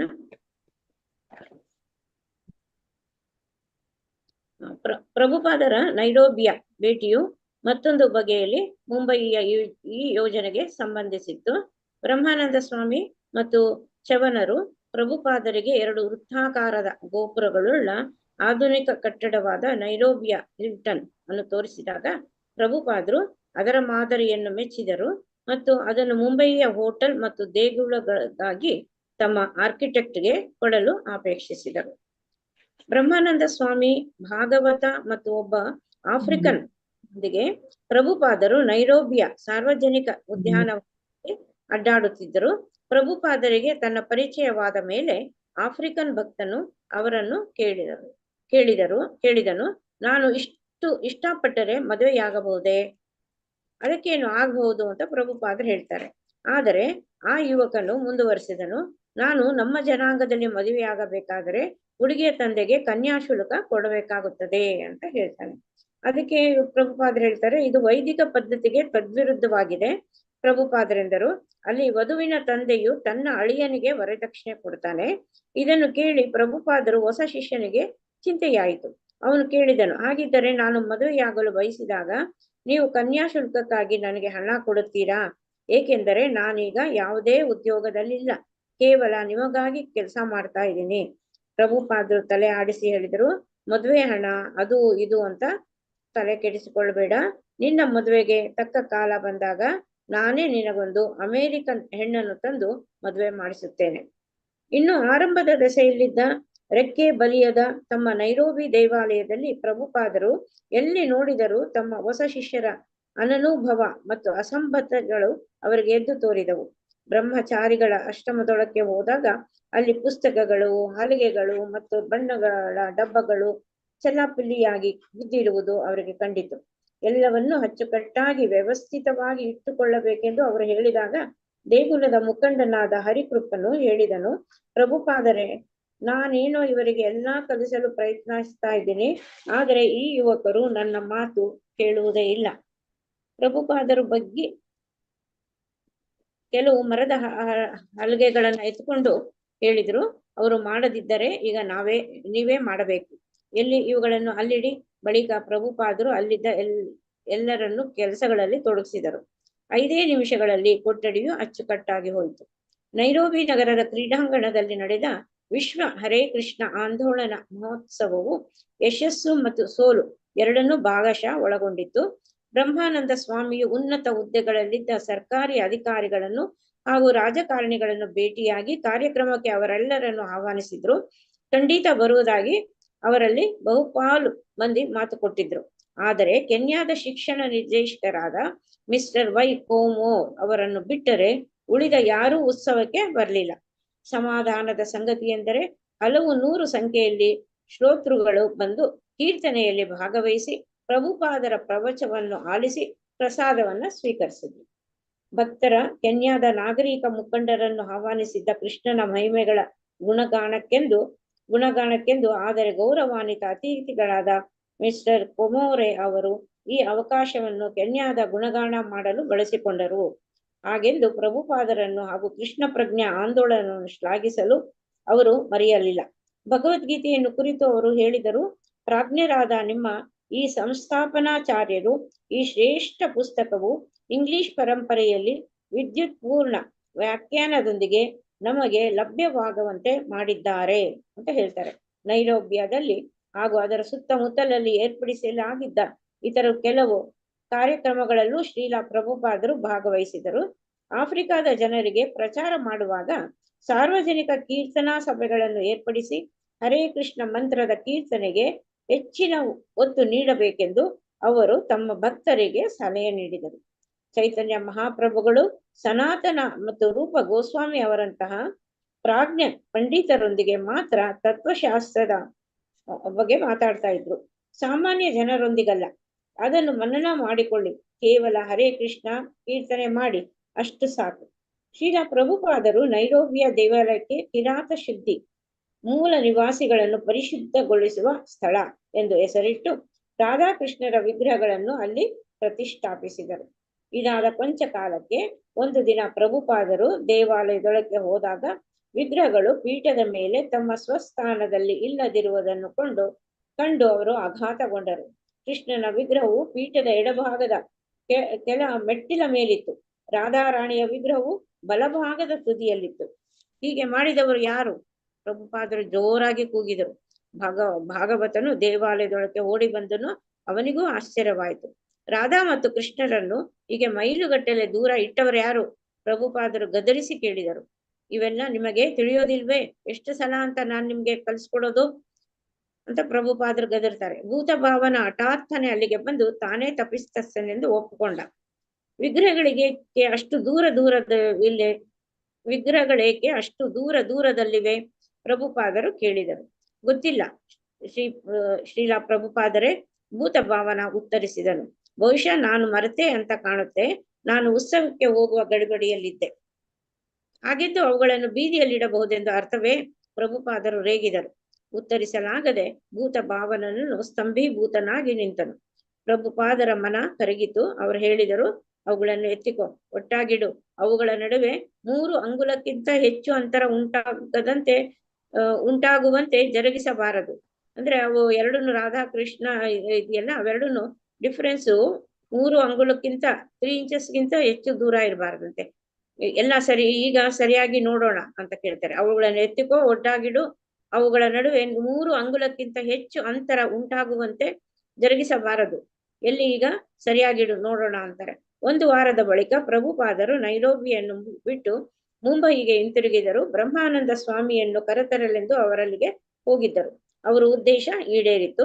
ಪ್ರಭುಪಾದರು ಬ್ರಹ್ಮಾನಂದ ಸ್ವಾಮಿಗೆ ಹೇಳಿದರು, ನೀನು ಜವಾಬ್ದಾರಿ ವಹಿಸಿಕೊಳ್ಳಲು ಒಪ್ಪದೇ ಇದ್ದಿದ್ದರೆ ಆ ಜಮೀನಿಗೆ ಅಷ್ಟೊಂದು ಹಣ ಪಾವತಿ ಮಾಡಲು ನಾನು ಮುಂದಾಗುವುದು ಕಷ್ಟವಾಗ್ತಿತ್ತು. ಈಗ ಅದು ತೀರ್ಮಾನವಾಯಿತು. ಅವರಲ್ಲಿ ಹೊಸ ಭರವಸೆ ಮೂಡಿತು. ಮುಂಬಯಿಯ ಯೋಜನೆಯನ್ನು ಪ್ರಭುಪಾದರು ಇಸ್ಕಾನಿನಲ್ಲೇ ಅಲ್ಲದೆ ಭಾರತ ದೇವಾಲಯಗಳಲ್ಲೂ ಅಸಾಧಾರಣವಾದದ್ದನ್ನು ಕಲ್ಪಿಸಿಕೊಂಡಿದ್ದರು. ಯೋಜನೆಯ ಅನೇಕ ವಿವರಗಳು ಈಗಾಗಲೇ ಅವರ ಮನದಲ್ಲಿ ರೂಪುಗೊಂಡಿದ್ದವು. ಆದರೆ ಅವುಗಳನ್ನು ಕಾರ್ಯರೂಪಕ್ಕೆ ತರಲು ಸಮರ್ಥ ಶಿಷ್ಯರ ಅಗತ್ಯ ಅವರಿಗೆ ಇತ್ತು. ಸದ್ಯಕ್ಕೆ ಅವರೊಬ್ಬರೇ ಇಸ್ಕಾನ್ನ ಏಕಾಂಗಿ ಮುಖಂಡರಾಗಿದ್ದರು. ಕೃಷ್ಣ ಪ್ರಜ್ಞಾ ಆಂದೋಲನದ ಹೊಸ ಮಜಲುಗಳನ್ನು ಸಾಕಾರಗೊಳಿಸಲು ಅವರು ಒಬ್ಬಂಟಿಯಾಗಿ ಮುನ್ನುಗ್ಗುತ್ತಿದ್ದರು. ಅವರ ಶಿಷ್ಯರು ಅವರ ಹಿಂದಿದ್ದರು. ಆದರೆ ಮುಖಂಡತ್ವದ ಹೊಣೆ ಸದಾ ಪ್ರಭುಪಾದದ್ದೇ ಆಗಿರ್ತಾ ಇತ್ತು. ಇಸ್ಕಾನ್ನ ವಿವಿಧ ಯೋಜನೆಗಳಿಗೆ ಮುಖಂಡತ್ವ ವಹಿಸಲು ತಮ್ಮ ಶಿಷ್ಯರು ಮುಂದೆ ಬರಬೇಕೆಂದು ಪ್ರಭುಪಾದರ ಆಸೆ ಆಗಿತ್ತು. ಆದರೆ ಕೆಲವು ಸಲ ಶಿಷ್ಯರು ತಮ್ಮ ಜವಾಬ್ದಾರಿಗಳನ್ನು ಸರಿಯಾಗಿ ನಿರ್ವಹಿಸಲು ಅಶಕ್ತರಾಗ್ತಾ ಇದ್ರು. ಹೀಗಾಗಿ ಪ್ರಭುಪಾದರೇ ಕೆಲವೊಮ್ಮೆ ಉದಾಹರಣೆಗೆ ಹೇಳುತ್ತಿದ್ದ, ಏನಾದರೂ ಮಾಡಿ ಮುಗಿಸಬೇಕಿದ್ದರೆ ನಿನ್ನ ಕೈಯಿಂದಲೇ ಮಾಡು ಎಂದು ಬಂಗಾಲಿ ಸೂಕ್ತಿಯಂತೆ ಅವರು ನೈರೋಬಿಗೆ ಸ್ವಂತ ತಾವೇ ಹೋಗಿ ತಮ್ಮ ಕೈಯಾರೆ ಬ್ರಹ್ಮಾನಂದ ಸ್ವಾಮಿಯನ್ನು ಮುಂಬಯಿಗೆ ಕರೆತಂದಿದ್ದರು. ಅದೇ ಕಾಲಕ್ಕೆ ನೈರೋಬಿಯ ಭಕ್ತರು ತಮ್ಮ ಸಾಮಾನ್ಯ ಜನತೆಯ ಪ್ರಭುಪಾದರ ಭೇಟಿಯ ಲಾಭ ಪಡೆಯಲು ಸಹ ಸಾಧ್ಯವಂತಾಯಿತು. ಮುಂಬೈ ಫೆಬ್ರವರಿ 8. ಹರೇ ಕೃಷ್ಣ ಮಾತಾಜಿ. ರಾಜು ಪ್ರಭುಜಿ ಓದಿ.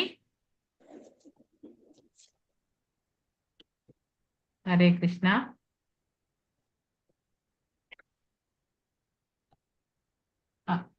ಅವರು ಇಲ್ಲದಿದ್ರೆ ರೋಹಿಣಿ ಎಸ್ ಭಟ್ ಓದಿ.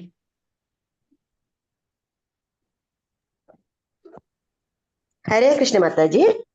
ಮುಂಬೈ ಫೆಬ್ರವರಿ 8, 1972 ಪ್ರಭುಪಾದರು ಮಿಸ್ಟರ್ ಎನ್ ಅವರನ್ನು ಭೇಟಿಯಾಗಿ ಮಿಸ್ಟರ್ ಎನ್ 50,000 ರೂಪಾಯಿಗಳ 2ನೇ ಕಂತನ್ನು ಪಡೆದ ಕೂಡಲೇ ತಾವು ಆ ಜಮೀನಿನಲ್ಲಿ ನೆಲೆಸಲು ಹೋಗುವುದಾಗಿ ತಿಳಿಸಿದರು. ಮಿಸ್ಟರ್ ಎನ್ ತಮ್ಮ ಕರಾರಿಗೆ ದೃಢವಾಗಿ ಬದ್ಧರಾಗಿದ್ದರು. ಪ್ರಭುಪಾದರು ಆ ವಿಚಾರವನ್ನು ಕಾನೂನಿಗೆ ಸಂಬಂಧಿಸಿದಂತೆ ವಿಶ್ಲೇಷಿಸಲು ತಮ್ಮ ವಕೀಲನಿಗೆ ಒಪ್ಪಿಸಿದರು. ನಿರ್ವಹಣೆಯ ನಿರ್ಧಾರಗಳನ್ನೆಲ್ಲ ಪ್ರಭುಪಾದ ತಾವೇ ಕೈಗೊಳ್ಳುತ್ತಿದ್ದರಾದರೂ ಅವುಗಳನ್ನು ಕಾರ್ಯರೂಪಕ್ಕೆ ತರುವ ಜವಾಬ್ದಾರಿಗಳನ್ನು ಜಿಬಿಸಿ ಕಾರ್ಯದರ್ಶಿಗಳು ವಹಿಸಿಕೊಳ್ಳಬೇಕೆಂದು ಬಯಸಿದರು. ತಮ್ಮ ಶಕ್ತಿಯನ್ನು ಗ್ರಂಥ ರಚನೆ ಮತ್ತು ಅನುವಾದಗಳಲ್ಲಿ ತೊಡಗಿಸುವುದು ಉತ್ತಮವೆಂದು ಅವರು ಭಾವಿಸಿದರು. ತಮ್ಮ ಕಾರ್ಯದರ್ಶಿಯಾದ ಶ್ಯಾಮಸುಂದರನಿಗೆ ಅವರು ಹೇಳಿದರು, ನೀವು ಜೆಬಿಸಿಗಳು ಎಲ್ಲವನ್ನು ಅಚ್ಚುಕಟ್ಟಾಗಿ ಮಾಡಿದರೆ ಆಗ ನನ್ನ ಮೆದುಳಿಗೆ ಹೊರೆ ಕಡಿಮೆ ಆಗುತ್ತದೆ. ನಾನು ನನ್ನ ಸಮಯವನ್ನು ಸಂಪೂರ್ಣವಾಗಿ ಗ್ರಂಥರಚನೆಗೆ ಬಳಸಲು ಸಾಧ್ಯವಾಗುತ್ತದೆ. ನಾನು ನಿಮಗೆ ವೇದಗಳನ್ನು, ಉಪನಿಷತ್ತುಗಳನ್ನು, ಪುರಾಣಗಳನ್ನು, ಮಹಾಭಾರತ, ರಾಮಾಯಣ ಹೀಗೆ ಅನೇಕ ಗ್ರಂಥಗಳನ್ನು ನೀಡಬಲ್ಲೆ. ನಮ್ಮ ಮಾರ್ಗದಲ್ಲಿ ಗೋಸ್ವಾಮಿಗಳ ಅನೇಕ ಭಕ್ತಿ ಕೃತಿಗಳಿವೆ. ನನ್ನ ಬಹುಪಾಲು ಸಮಯ ಈ ಆಡಳಿತ ಕೆಲಸಗಳಲ್ಲೇ ಕಳೆದು ಹೋಗುತ್ತಿದೆ. ನಾನು ತಾತ್ವಿಕ ಚರ್ಚೆಯಲ್ಲಿ ತೊಡಗಬಹುದಿತ್ತು. ಹಗಲು ರಾತ್ರಿ ನನ್ನ ಮಿದುಳಿಗೆ ಹೊರೆ ಅತಿಯಾಗಿ ಹೋಗಿದೆ. ಇದರಿಂದ ನನ್ನ ನಿಜವಾದ ಕೆಲಸವನ್ನು ನಾನು ನಿರ್ಲಕ್ಷಿಸಬೇಕಾಗಿ ಬಂದಿದೆ. ಭಾರತದ ಯೋಜನೆಗಳ ನೇರ ನಿರ್ವಹಣೆಯ ಜೊತೆಗೆ ಪ್ರಭುಪಾದ ಜಗತ್ತಿನ ಎಲ್ಲೆಡೆಯ ಭಕ್ತರಿಂದ ಬರುತ್ತಿದ್ದ ಪತ್ರಗಳಿಗೆ ಉತ್ತರಿಸಬೇಕಿತ್ತು. ಪ್ರತಿದಿನ ಅವರು 10 ಪತ್ರ ಬರೆಯುತ್ತಿದ್ದರು. ತಮ್ಮ ಕಾರ್ಯದರ್ಶಿಯನ್ನು ಅವರು ಕೇಳಿದರು, ಇವರೇಕ ಇಷ್ಟೆಲ್ಲ ಪ್ರಶ್ನೆಗಳನ್ನು ಕೇಳಿ ಪತ್ರ ಬರೆಯುತ್ತಾರೆ? ಶ್ಯಾಮಸುಂದರ ಹೇಳಿದನು, ಭಕ್ತರು ನೇರವಾಗಿ ನಿಮ್ಮನ್ನೇ ಕೇಳಲು ಇಷ್ಟಪಡುತ್ತಾರೆ. ಏಕೆಂದರೆ ಅವರು ಜೆಪಿಸಿ ಜನಗಳಿಗೂ ಸರಿಯಾಗಿ ಉತ್ತರ ಸದಾ ಗೊತ್ತಿರುವುದಿಲ್ಲ. ಈ ವೇಳೆಗೆ ಎಲ್ಲವೂ ಅವರಿಗೆ ಗೊತ್ತಿರುತ್ತದೆ. ಪ್ರಭುಪಾದ ಉತ್ತರಿಸಿದ್ದರು, ನಾನು ನಿಮಗೆ ಎಲ್ಲವನ್ನೂ ತಿಳಿಸಿಕೊಟ್ಟಿದ್ದೇನೆ. ಅವರಿಗೆ ಉತ್ತರ ಗೊತ್ತಿಲ್ಲದಿದ್ದರೆ ನನ್ನ ಪುಸ್ತಕಗಳಿಂದ ಕಂಡುಕೊಳ್ಳಬಹುದು. ಈಗ ನನಗೆ ವಯಸ್ಸಾಯಿತು. ತತ್ವಶಾಸ್ತ್ರದಲ್ಲಿ ನೆಲೆಗೊಳ್ಳಲು ನನ್ನನ್ನು ಬಿಡಿ. ಹಗಲಿಡೀ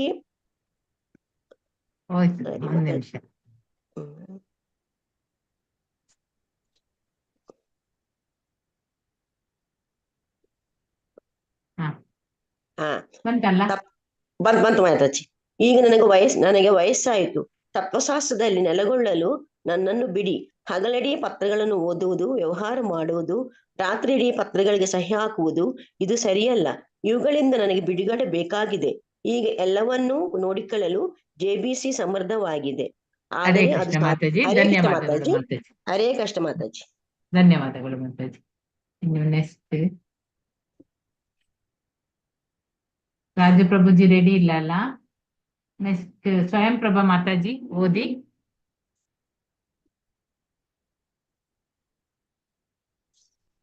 ಹರೇ ಕೃಷ್ಣ. ಅವರು ರೆಡಿ ಇಲ್ಲದಿದ್ರೆ ಶ್ರುತಿ ಮಾತಾಜಿ ಹರೇ ಕೃಷ್ಣ ಮಾತಾಜಿ. ಓದಿ ಮಾತಾಜಿ. ಆದರೆ ಅದು ಸಾಧ್ಯವಾಗಲಿಲ್ಲ.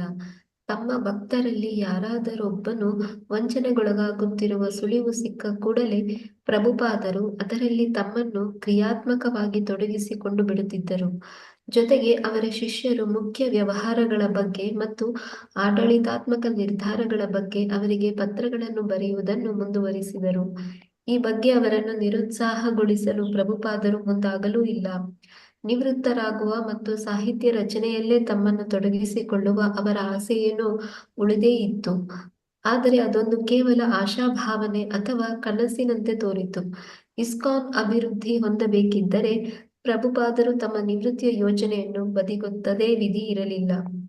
ಮಿಸ್ಟರ್ ಎನ್ ಅವರೊಂದಿಗೆ ಭೇಟಿಯ ಬಳಿಕ ಪ್ರಭುಪಾದರು ದಕ್ಷಿಣ ಭಾರತಕ್ಕೆ ಹೋಗಲು ಸಿದ್ಧರಾದರು.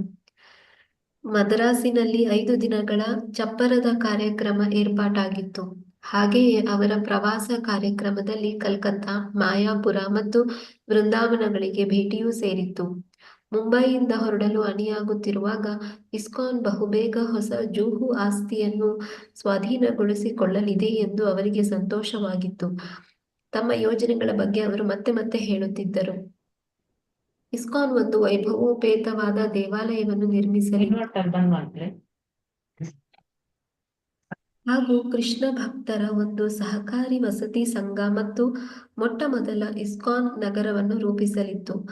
ಇಸ್ಕಾನ್ನ ಸಹಸ್ವಾಮ್ಯದ ವಸತಿ ಸಮುಚ್ಚಯಗಳಲ್ಲಿ ಶ್ರೀಮಂತರು ಮನೆಗಳನ್ನು ಕೊಳ್ಳಲಿದ್ದರು. ಇಂತಹ ಸಮುಚ್ಚಯಗಳನ್ನು ಅಭಿವೃದ್ಧಿಗೊಳಿಸಲು ಮತ್ತು ನಡೆಸಲು ಭಕ್ತರು ತಜ್ಞರಾಗಬೇಕಿತ್ತು. ಇಲ್ಲಿ ಯಶಸ್ವಿಯಾಗುತ್ತಿರುವಂತೆಯೇ ಇತರ ನಗರಗಳಲ್ಲೂ ಇದೇ ವಿಧಾನವನ್ನು ಅವರು ಪರಿಚಯಿಸಲಿದ್ದರು. ವ್ಯಾಪಾರಸ್ಥರು ಮತ್ತು ಉದ್ಯೋಗಸ್ಥರು ಭಕ್ತರಾಗಿ ತಮ್ಮ ಕುಟುಂಬಗಳೊಂದಿಗೆ ಆ ಸಹಕಾರಿ ಸಂಘದಲ್ಲಿ ವಾಸಿಸಬಹುದಾಗಿತ್ತು ಮತ್ತು ತಮ್ಮ ಮಕ್ಕಳನ್ನು ಇಸ್ಕಾನ್ ಶಾಲೆಗೆ ಕಳುಹಿಸಬಹುದಾಗಿತ್ತು. ವಿದೇಶಿಯರಿಗೆ ಹಾಗೂ ಸಂಚಾರಿ ವ್ಯಾಪಾರಸ್ಥರಿಗೆ ಹೊಂದುವಂತಹ ಹಾಲಿಡೇ ಇನ್ ರೀತಿಯ ಒಂದು ಅಂತಾರಾಷ್ಟ್ರೀಯ ಹೋಟೆಲ್ ಅನ್ನು ಕಟ್ಟುವ ಬಗ್ಗೆ ಪ್ರಭುಪಾದರು ಮತ್ತೆ ಮತ್ತೆ ಹೇಳುತ್ತಿದ್ದರು. ಅದರ ಒಂದು ಅಂತಸ್ತನ್ನು ಇಸ್ಕಾನ್ ಆಜೀವ ಸದಸ್ಯರಿಗಾಗಿ ಕಾದಿಡಲಾಗುತ್ತಿತ್ತು. ಅಲ್ಲಿ ಅವರಿಗೆ ಉಚಿತ ವಸತಿಯ ಸೌಲಭ್ಯ ಇರುತ್ತಿತ್ತು. ಅಲ್ಲಿನ ಉಪಹಾರ ಮಂದಿರವನ್ನು ತಜ್ಞ ಬ್ರಾಹ್ಮಣ ಅಡಿಗೆಯವರು ನಿರ್ವಹಿಸಲಿದ್ದರು. ಅವರು 16 ಬಗೆಯ ಪುಷ್ಕಳ ಪ್ರಸಾದವನ್ನು ಸಿದ್ಧಗೊಳಿಸಿದ್ದರು. ರಾಧಾ ರಾಸ ವಿಹಾರಿ ವಿಗ್ರಹಗಳು ಪ್ರತಿನಿತ್ಯ 52 ಬಗೆಯ ನೈವೇದ್ಯಗಳನ್ನು ಪಡೆಯಲಿದ್ದವು. ಪ್ರಸಾದವನ್ನು ಅಲ್ಲಿನ ನಿವಾಸಿಗಳಿಗೆ ಹಾಗೂ ಅತಿಥಿಗಳಿಗೆ ಹಂಚಲಾಗುತ್ತಿತ್ತು.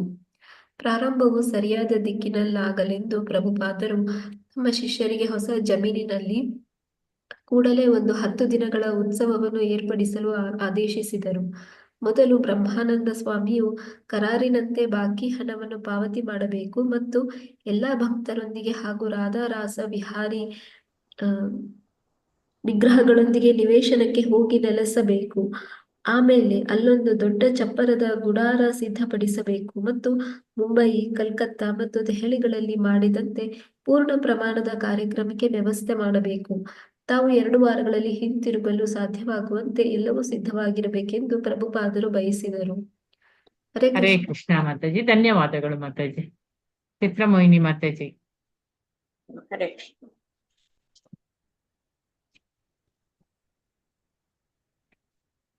ಮುಂಬೈ ಫೆಬ್ರವರಿ 8, 1982ರಲ್ಲಿ ಪ್ರಭುಪಾದರು ಮಿಸ್ಟರ್ ಎನ್ ಅವರನ್ನು ಭೇಟಿಯಾಗಿ ಮಿಸ್ಟರ್ ಎನ್ 50,000 ರೂಪಾಯಿಗಳ 2ನೆಯ ಕಂತನ್ನು ಪಡೆದ ಕೂಡಲೇ ತಾವು ಆ ಜಮೀನಿನಲ್ಲಿ ನೆಲೆಸಲು ಹೋಗುವುದಾಗಿ ತಿಳಿಸಿದರು. ಮಿಸ್ಟರ್ ಎನ್ ತಮ್ಮ ಕರಾರಿಗೆ ದೃಢವಾಗಿ ಬದ್ಧರಾಗಿದ್ದರು. ಪ್ರಭುಪಾದರು ಆ ವಿಚಾರವನ್ನು ಕಾನೂನಿಗೆ ಸಂಬಂಧಿಸಿದಂತೆ ವಿಶ್ಲೇಷಿಸಲು ತಮ್ಮ ವಕೀಲನಿಗೆ ಒಪ್ಪಿಸಿದ್ರು. ನಿರ್ವಹಣೆಯ ನಿರ್ಧಾರಗಳನ್ನೆಲ್ಲ ಪ್ರಭುಪಾದರು ತಾವೇ ಕೈಗೊಳ್ಳುತ್ತಿದ್ದರಾದರೂ ಅವುಗಳನ್ನು ಕಾರ್ಯರೂಪಕ್ಕೆ ತರುವ ಜವಾಬ್ದಾರಿಗಳನ್ನು ಜಿಬಿಸಿ ಕಾರ್ಯದರ್ಶಿಗಳು ವಹಿಸಿಕೊಳ್ಳಬೇಕೆಂದು ಬಯಸಿದರು. ತಮ್ಮ ಶಕ್ತಿಯನ್ನು ಗ್ರಂಥ ರಚನೆ ಮತ್ತು ಅನುವಾದಗಳಲ್ಲಿ ತೊಡಗಿಸುವುದು ಉತ್ತಮವೆಂದು ಅವರು ಭಾವಿಸಿದರು. ತಮ್ಮ ಕಾರ್ಯದರ್ಶಿಯಾದ ಶ್ಯಾಮಸುಂದರನಿಗೆ ಅವರು ಹೇಳಿದ್ರು, ನೀವು ಜಿಬಿಸಿಗಳು ಎಲ್ಲವನ್ನು ಅಚ್ಚುಕಟ್ಟಾಗಿ ಮಾಡಿದರೆ ಆಗ ನನ್ನ ಮಿದುಳಿಗೆ ಹೊರೆ ಕಡಿಮೆಯಾಗುತ್ತದೆ. ನಾನು ನನ್ನ ಸಮಯವನ್ನು ಸಂಪೂರ್ಣವಾಗಿ ಗ್ರಂಥ ರಚನೆಗೆ ಬಳಸಲು ಸಾಧ್ಯವಾಗುತ್ತದೆ. ನಾನು ನಿಮಗೆ ವೇದಗಳನ್ನು, ಉಪನಿಷತ್ತುಗಳನ್ನು, ಪುರಾಣಗಳನ್ನು, ಮಹಾಭಾರತ, ರಾಮಾಯಣ ಹೀಗೆ ಅನೇಕ ಗ್ರಂಥಗಳನ್ನ ನಾನು ನಿಮಗೆ ನೀಡಬಲ್ಲೆ. ನಮ್ಮ ಮಾರ್ಗದಲ್ಲಿ ಗೋಸ್ವಾಮಿಗಳ ಅನೇಕ ಭಕ್ತಿ ಕೃತಿಗಳಿವೆ. ನನ್ನ ಬಹುಪಾಲು ಸಮಯ ಈ ಆಡಳಿತದ ಕೆಲಸಗಳಲ್ಲೇ ಕಳೆದು ಹೋಗ್ತಾ ಇದೆ. ನಾನು ತಾತ್ವಿಕ ಚರ್ಚೆಯಲ್ಲಿ ತೊಡಗಬಹುದಿತ್ತು. ಹಗಲು ರಾತ್ರಿ ನನ್ನ ಮಿದುಳಿಗೆ ಹೊರೆ ಅತಿಯಾಗಿ ಹೋಗಿದೆ. ಇದರಿಂದ ನನ್ನ ನಿಜವಾದ ಕೆಲಸವನ್ನು ನಾನು ನಿರ್ಲಕ್ಷಿಸಬೇಕಾಗಿ ಬಂದಿದೆ ಅಂತ ಪ್ರಭುಪಾದರು ಹೇಳ್ತಾರೆ. ಭಾರತದ ಯೋಜನೆಗಳ ನೇರ ನಿರ್ವಹಣೆಯ ಜೊತೆಗೆ ಪ್ರಭುಪಾದರು ಜಗತ್ತಿನ ಎಲ್ಲೆಡೆಯ ಭಕ್ತರಿಂದ ಬರುತ್ತಿದ್ದ ಪ್ರಶ್ನೆಗಳಿಗೆ ಉತ್ತರಿಸಬೇಕಾಗಿತ್ತವರು. ಪ್ರತಿದಿನ ಅವರು 10 ಪತ್ರಗಳನ್ನ ಬರಿತಾ ಇದ್ರು. ತಮ್ಮ ಕಾರ್ಯದರ್ಶಿಯನ್ನು ಅವರು ಕೇಳ್ತಾರೆ, ಇವರೇಕೆ ಇಷ್ಟೆಲ್ಲ ಪ್ರಶ್ನೆಗಳನ್ನು ಕೇಳಿ ಪತ್ರ ಬರೆಯುತ್ತಾರೆ? ಶ್ಯಾಮಸುಂದರನು ಹೇಳಿದನು, ಭಕ್ತರು ನೇರವಾಗಿ ನಿಮ್ಮನ್ನೇ ಕೇಳಲು ಇಷ್ಟಪಡ್ತಾರೆ, ಏಕೆಂದರೆ ಅವರು ಜಿಬಿಸಿ ಜನಗಳಿಗೆ ಸರಿಯಾದ ಉತ್ತರ ಸದಾ ಗೊತ್ತಿರುವುದಿಲ್ಲ ಅವರಿಗೆ. ಸೊ ಈ ವೇಳೆಗೆ ಎಲ್ಲವೂ ಅವರಿಗೆ ಗೊತ್ತಿರುತ್ತೆ. ಪ್ರಭುಪಾದರು ಉತ್ತರಿಸಿದರು, ನಾನು ನಿಮಗೆ ಎಲ್ಲವನ್ನೂ ತಿಳಿಸಿಕೊಟ್ಟಿದ್ದೇನೆ. ಅವರಿಗೆ ಉತ್ತರ ಗೊತ್ತಿಲ್ಲದಿದ್ದರೆ ನನ್ನ ಪುಸ್ತಕಗಳಿಂದ ಕಂಡುಕೊಳ್ಬಹುದು. ಈಗ ನನಗೆ ವಯಸ್ಸಾಯಿತು. ತತ್ವಶಾಸ್ತ್ರದಲ್ಲಿ ನೆಲೆಗೊಳ್ಳುವ ನನ್ನನ್ನು ಬಿಡಿ. ಹಗಲಿಡೀ ಪತ್ರಗಳನ್ನು ಓದುವುದು, ವ್ಯವಹಾರ ಮಾಡುವುದು, ರಾತ್ರಿ ಇಡೀ ಪತ್ರಗಳಿಗೆ ಸಹಿ ಹಾಕುವುದು ಇದು ಸರಿಯಲ್ಲ. ಇವುಗಳಿಂದ ನನಗೆ ಬಿಡುಗಡೆ ಬೇಕಾಗಿದೆ. ಈಗ ಎಲ್ಲವನ್ನು ನೋಡಿಕೊಳ್ಳಲು ಜಿಬಿಸಿ ಸಮರ್ಥವಾಗಿದೆ ಅಂತ ಹೇಳ್ತಾರೆ. ಆದರೆ ಅದು ಸಾಧ್ಯವಾಗಲಿಲ್ಲ. ತಮ್ಮ ಭಕ್ತರಲ್ಲಿ ಯಾರಾದರೊಬ್ಬನು ವಂಚನೆಗೊಳಗಾಗುತ್ತಿರುವ ಸುಳಿವು ಸಿಕ್ಕ ಕೂಡಲೇ ಪ್ರಭುಪಾದರು ಅದರಲ್ಲಿ ತಮ್ಮನ್ನು ಕ್ರಿಯಾತ್ಮಕವಾಗಿ ತೊಡಗಿಸಿಕೊಂಡು ಬಿಡ್ತಾ ಇದ್ರು. ಜೊತೆಗೆ ಅವರ ಶಿಷ್ಯರು ಮುಖ್ಯ ವ್ಯವಹಾರಗಳ ಬಗ್ಗೆ ಮತ್ತು ಆಡಳಿತಾತ್ಮಕ ನಿರ್ಧಾರಗಳ ಬಗ್ಗೆ ಅವರಿಗೆ ಪತ್ರಗಳನ್ನು ಬರೆಯುವುದನ್ನು ಮುಂದುವರಿಸಿದರು. ಈ ಬಗ್ಗೆ ಅವರನ್ನು ನಿರುತ್ಸಾಹಗೊಳಿಸಲು ಪ್ರಭುಪಾದರು ಮುಂದಾಗಲೂ ಇಲ್ಲ. ಅವರು ನಿವೃತ್ತರಾಗುವ ಅಥವಾ ಸಾಹಿತ್ಯ ರಚನೆಯಲ್ಲೇ ತಮ್ಮನ್ನು ತೊಡಗಿಸಿಕೊಳ್ಳುವ ಅವರ ಆಸೆ ಏನೂ ಉಳಿದೇ ಇತ್ತು. ಆದರೆ ಅದೊಂದು ಕೇವಲ ಆಶಾಭಾವನೆ ಅಥವಾ ಕನಸಿನಂತೆ ತೋರಿತು ಅವರಿಗೆ. ಇಸ್ಕಾನ್ ಅಭಿವೃದ್ಧಿ ಹೊಂದಬೇಕಿದ್ದರೆ ಪ್ರಭುಪಾದರು ತಮ್ಮ ನಿವೃತ್ತಿಯ ಯೋಚನೆಯನ್ನು ಬದಿಗೊತ್ತದೆ ವಿಧಿ ಇರಲಿಲ್ಲ. ಸೊ ಮಿಸ್ಟರ್ ಎನ್ ಅವರೊಂದಿಗೆ ಭೇಟಿಯ ಬಳಿಕ ಪ್ರಭುಪಾದರು ದಕ್ಷಿಣ ಭಾರತಕ್ಕೆ ಹೋಗಲು ಸಿದ್ಧರಾಗ್ತಾರೆ. ಮದ್ರಾಸಿನಲ್ಲಿ 5 ದಿನಗಳ ಚಪ್ಪರದ ಕಾರ್ಯಕ್ರಮ ಏರ್ಪಾಟಾಗಿತ್ತು. ಹಾಗೆಯೇ ಅವರ ಪ್ರವಾಸ ಕಾರ್ಯಕ್ರಮದಲ್ಲಿ ಕಲ್ಕತ್ತಾ, ಮಾಯಾಪುರ ಮತ್ತು ವೃಂದಾವನಗಳಿಗೆ ಭೇಟಿಯು ಸೇರಿತ್ತು. ಮುಂಬೈಯಿಂದ ಇಸ್ಕಾನ್ ಬೇಗ ಸ್ವಾಧೀನಗೊಳಿಸಿಕೊಳ್ಳಲಿದೆ ಎಂದು ಅವರಿಗೆ ಸಂತೋಷವಾಯಿತು. ತಮ್ಮ ಯೋಜನೆಗಳ ಬಗ್ಗೆ ಅವರು ಮತ್ತೆ ಹೇಳ್ತಾ ಇದ್ರು. ಇಸ್ಕಾನ್ ಒಂದು ವೈಭವೋಪೇತವಾದ ದೇವಾಲಯವನ್ನು ನಿರ್ಮಿಸಲಿತ್ತು ಹಾಗೂ ಕೃಷ್ಣ ಭಕ್ತರ ಒಂದು ಸಹಕಾರಿ ವಸತಿ ಸಂಘ ಮತ್ತು ಮೊಟ್ಟ ಮೊದಲ ಇಸ್ಕಾನ್ ನಗರವನ್ನು ರೂಪಿಸಲಿತ್ತು. ಇಸ್ಕಾನ್ನ ಸಹ ಸೌಮ್ಯದ ವಸತಿ ಸಮುಚ್ಚಯಗಳಲ್ಲಿ ಶ್ರೀಮಂತರು ಮನೆಗಳನ್ನು ಕೊಳ್ಳಲಿದ್ದರು. ಇಂತಹ ಸಮುಚ್ಚಯಗಳನ್ನು ಅಭಿವೃದ್ಧಿಗೊಳಿಸಲು ಮತ್ತು ನಡೆಸಲು ಭಕ್ತರು ತಜ್ಞರಾಗಬೇಕಿತ್ತು. ಇಲ್ಲಿ ಯಶಸ್ವಿಯಾಗುತ್ತಿರುವಂತೆಯೇ ಇತರ ನಗರಗಳಲ್ಲೂ ಇದೇ ವಿಧಾನವನ್ನು ಅವರು ಪರಿಚಯಿಸಲಿದ್ದರು. ವ್ಯಾಪಾರಸ್ಥರು ಮತ್ತು ಉದ್ಯೋಗಸ್ಥರು ಭಕ್ತರಾಗಿ ತಮ್ಮ ಕುಟುಂಬಗಳೊಂದಿಗೆ ಆ ಸಹಕಾರಿ ಸಂಘದಲ್ಲಿ ವಾಸಿಸಬಹುದಾಗಿತ್ತು ಮತ್ತು ತಮ್ಮ ಮಕ್ಕಳನ್ನು ಇಸ್ಕಾನ್ ಶಾಲೆಗೆ ಕಳುಹಿಸಬಹುದಾಗಿತ್ತು. ಸೊ ವಿದೇಶಿಯರಿಗೆ ಹಾಗೂ ಸಂಚಾರಿ ವ್ಯಾಪಾರಸ್ಥರಿಗೆ ಹೊಂದುವಂತಹ ಹಾಲಿಡೇ ಇನ್ ರೀತಿಯ ಒಂದು ಅಂತಾರಾಷ್ಟ್ರೀಯ ಹೋಟೆಲ್ ಅನ್ನು ಕಟ್ಟುವ ಬಗ್ಗೆ ಪ್ರಭುಪಾದರು ಮತ್ತೆ ಹೇಳ್ತಾ ಇದ್ರು. ಅವರು ಒಂದು ಅಂತಸ್ತನ್ನು ಇಸ್ಕಾನ್ ಅಜೀವ ಸದಸ್ಯರಿಗಾಗಿ ಕಾದಿಡಲಾಗಿತ್ತು. ಅಲ್ಲಿ ಅವರಿಗೆ ಉಚಿತ ವಸತಿಯು ಸೌಲಭ್ಯ ಇರುತ್ತಿತ್ತು. ಅಲ್ಲಿನ ಉಪಹಾರ ಮಂದಿರವನ್ನು ತಜ್ಞ ಬ್ರಾಹ್ಮಣ ಅಡಿಗೆಯವರು ನಿರ್ವಹಿಸಲಿದ್ದರು. ಅವರು 16 ಬಗೆಯ ಪುಷ್ಕಳ ಪ್ರಸಾದವನ್ನು ಸಿದ್ಧಗೊಳಿಸಲಿದ್ದರು. ರಾಸವಿಹಾರಿ ವಿಗ್ರಹಗಳು ಪ್ರತಿನಿತ್ಯ 52 ಬಗೆಯ ನೈವೇದ್ಯಗಳನ್ನು ಪಡೆಯಲಿದ್ದವು. ಪ್ರಸಾದವನ್ನು ಅಲ್ಲಿನ ನಿವಾಸಿಗಳಿಗೆ ಹಾಗೂ ಅತಿಥಿಗಳಿಗೆ ಹಂಚ್ತಾ ಇದ್ರು. ಪ್ರಾರಂಭವು ಸರಿಯಾದ ದಿಕ್ಕಿನಲ್ಲಾಗಲೆಂದೇ ಪ್ರಭುಪಾದರು ತಮ್ಮ ಶಿಷ್ಯರಿಗೆ ಹೊಸ ಜಮೀನಿನಲ್ಲಿ ಕೂಡಲೇ ಒಂದು 10 ದಿನಗಳ ಉತ್ಸವವನ್ನು ಏರ್ಪಡಿಸಲು ಆದೇಶಿಸ್ತಾರೆ. ಮೊದಲು ಬ್ರಹ್ಮಾನಂದ ಸ್ವಾಮಿಯು ಕರಾರಿನಂತೆ ಬಾಕಿ ಹಣವನ್ನು ಪಾವತಿ ಮಾಡಬೇಕು ಮತ್ತು ಎಲ್ಲಾ ಭಕ್ತರೊಂದಿಗೆ ಹಾಗೂ ರಾಧಾ ರಾಸವಿಹಾರಿ ವಿಗ್ರಹಗಳೊಂದಿಗೆ ನಿವೇಶನಕ್ಕೆ ಹೋಗಿ ನೆಲೆಸಬೇಕು.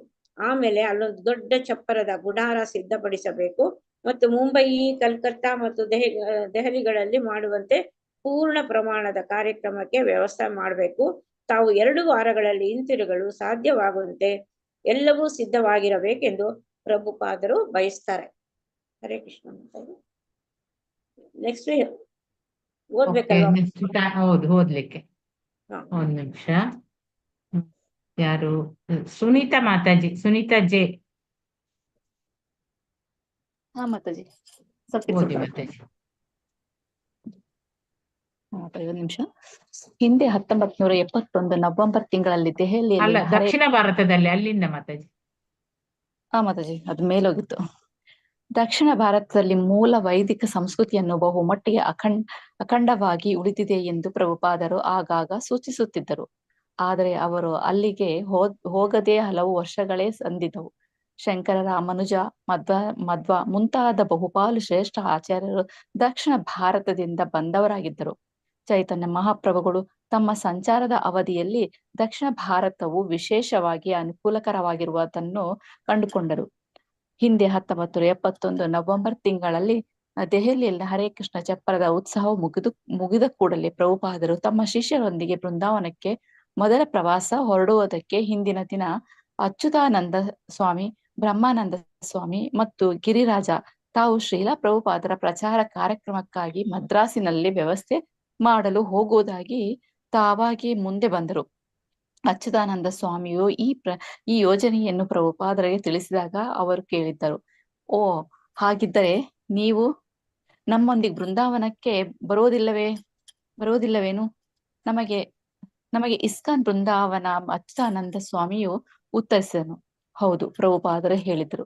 ನನ್ನ ಗುರು ಮಹಾರಾಜರು ಸಹ ಹೀಗೆ ಭಾವಿಸುತ್ತಿದ್ದಾರೆ. ಹಾಗಿದ್ದರೆ ನಾವೇನು ಮಾಡಬೇಕೆಂದು ನಿಮ್ಮ ಆದೇಶ? ಗಿರಿರಾಜನ ಹೇಳಿದನು. ಅವರು ಉತ್ತಮ ಸೇವೆ. ಮದ್ರಾಸಿನಲ್ಲಿ ಚಪ್ಪರ ಹಾಕೋದು ನನ್ನ ಆಸೆ, ಪ್ರಭುಪಾದರು ಉತ್ತರಿಸಿದರು. ಅದೇ ಹೆಚ್ಚು ಸಂತೋಷದಾಯಕ.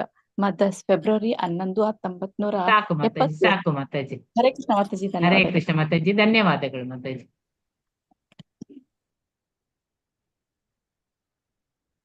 ಹರೇ ಕೃಷ್ಣ ಮಾತಾಜಿ. ದಕ್ಷಿಣ ಭಾರತದಲ್ಲಿ ಮೂಲ ವೈದಿಕ ಸಂಸ್ಕೃತಿಯು ಬಹುಮಟ್ಟಿಗೆ ಅಖಂಡವಾಗಿ ಉಳಿದಿದೆ ಎಂದು ಪ್ರಭುಪಾದರು ಆಗಾಗ ಸೂಚಿಸ್ತಾ ಇರ್ತಾರೆ. ಆದರೆ ಅವರು ಅಲ್ಲಿಗೆ ಹೋಗದೆ ಹಲವು ವರ್ಷಗಳೇ ಸಂದಿದ್ದವು. ಶಂಕರ, ರಾಮಾನುಜ, ಮಧ್ವ ಮುಂತಾದ ಬಹುಪಾಲು ಶ್ರೇಷ್ಠ ಆಚಾರ್ಯರು ದಕ್ಷಿಣ ಭಾರತದಿಂದ ಬಂದವರಾಗಿದ್ರು. ಅವರೆಲ್ಲಾನು ಚೈತನ್ಯ ಮಹಾಪ್ರಭುಗಳು ತಮ್ಮ ಸಂಚಾರದ ಅವಧಿಯಲ್ಲಿ ದಕ್ಷಿಣ ಭಾರತವು ವಿಶೇಷವಾಗಿ ಅನುಕೂಲಕರವಾಗಿರುವುದನ್ನು ಕಂಡುಕೊಂಡಿದ್ದರು. ಹಿಂದೆ 1971 ನವೆಂಬರ್ ತಿಂಗಳಲ್ಲಿ ದೆಹಲಿಯಲ್ಲಿನ ಹರೇ ಕೃಷ್ಣ ಚಪ್ಪರದ ಉತ್ಸವ ಮುಗಿದ ಕೂಡಲೇ ಪ್ರಭುಪಾದರು ಏನ್ ಮಾಡ್ತಾರೆ ಅಂದ್ರೆ ತಮ್ಮ ಶಿಷ್ಯರೊಂದಿಗೆ ವೃಂದಾವನಕ್ಕೆ ಮೊದಲ ಪ್ರವಾಸ ಹೊರಡುವುದಕ್ಕೆ ಹಿಂದಿನ ದಿನ ಅಚ್ಯುತಾನಂದ ಸ್ವಾಮಿ, ಬ್ರಹ್ಮಾನಂದ ಸ್ವಾಮಿ ಮತ್ತು ಗಿರಿರಾಜ ತಾವು ಶ್ರೀಲಾ ಪ್ರಭುಪಾದರ ಪ್ರಚಾರ ಕಾರ್ಯಕ್ರಮಕ್ಕಾಗಿ ಮದ್ರಾಸಿನಲ್ಲಿ ವ್ಯವಸ್ಥೆ ಮಾಡಲು ಹೋಗುವುದಾಗಿ ತಾವಾಗಿಯೇ ಮುಂದೆ ಬರ್ತಾರೆ. ಅಚ್ಯುತಾನಂದ ಸ್ವಾಮಿಯು ಈ ಯೋಜನೆಯನ್ನು ಪ್ರಭುಪಾದರಿಗೆ ತಿಳಿಸಿದಾಗ ಅವರು ಕೇಳಿದ್ದರು, ಓ, ಆಗಿದ್ದರೆ ನೀವು ನಮ್ಮೊಂದಿಗೆ ವೃಂದಾವನಕ್ಕೆ ಬರುವುದಿಲ್ಲವೇನು? ನಮಗೆ ಇಸ್ಕಾನೇ ವೃಂದಾವನ. ಅಚ್ಯುತಾನಂದ ಸ್ವಾಮಿಯು ಉತ್ತರಿಸಿದ್ದರು, ಹೌದು, ಪ್ರಭುಪಾದರು ಹೇಳಿದರು. ನನ್ನ ಗುರು ಮಹಾರಾಜರು ಸಹ ಹೀಗೆ ಭಾವಿಸುತ್ತಿದ್ದರು ಅಂತ ಪ್ರಭುಪಾದರು ಹೇಳ್ತಾರೆ. ಹಾಗಿದ್ದರೆ ನಾವೇನು ಮಾಡಬೇಕೆಂದು ನಿಮ್ಮ ಆದೇಶ? ಗಿರಿರಾಜನು ಕೇಳಿದ್ದನು. ಯಾವುದು ಉತ್ತಮ ಸೇವೆ? ಸೊ ಮದ್ರಾಸಿನಲ್ಲಿ ಚಪ್ಪರ ಹಾಕುವುದೇ ನನ್ನ ಆಸೆ, ಪ್ರಭುಪಾದರು ಉತ್ತರಿಸಿದ್ದರು. ಅದೇ ಹೆಚ್ಚು ಸಂತೋಷದಾಯಕ ಅಂತ ಉತ್ತರಿಸ್ತಾರೆ. ಇನ್ನೊಂದು ಪೇಜ್ ಓದ್ಬೋದಾ ಅಂತೇಳಿ ಅಲ್ಲಿ ಉಮಾದೇವಿ ಮಾತಾಜಿ ಓದಿ.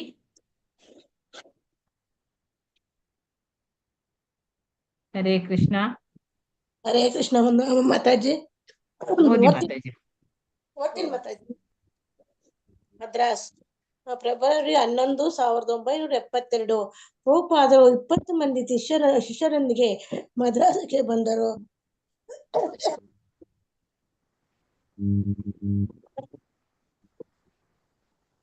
ಏನಾಯ್ತು? ನನ್ಗೆ ಮಾತ್ರ ಕೇಳುದಿಲ್ಲವಾ? ಇಲ್ಲ ಮಾತಾಜಿ, ಕೇಳಿಸ್ತಾ ಇಲ್ಲ ಮಾತಾಜಿ. ಕೇಳಿಸ್ತಾ ಇಲ್ಲ ಮಾತಾಜಿ. ಇವಾಗ ಕೇಳಿಸ್ತಾ. ಬಂದ ಕೂಡಲೇ ನಗರದ ಬೀದಿಗಳಲ್ಲಿ ನಡೆದು ಮೆರವಣಿಗೆಯಲ್ಲಿ ಪಾಲ್ಗೊಂಡರು. ಮೆರವಣಿಗೆಯ ಮುಂಭಾಗದಲ್ಲಿ ಅಲಂಕೃತ ಆನೆಯೊಂದಿತ್ತು.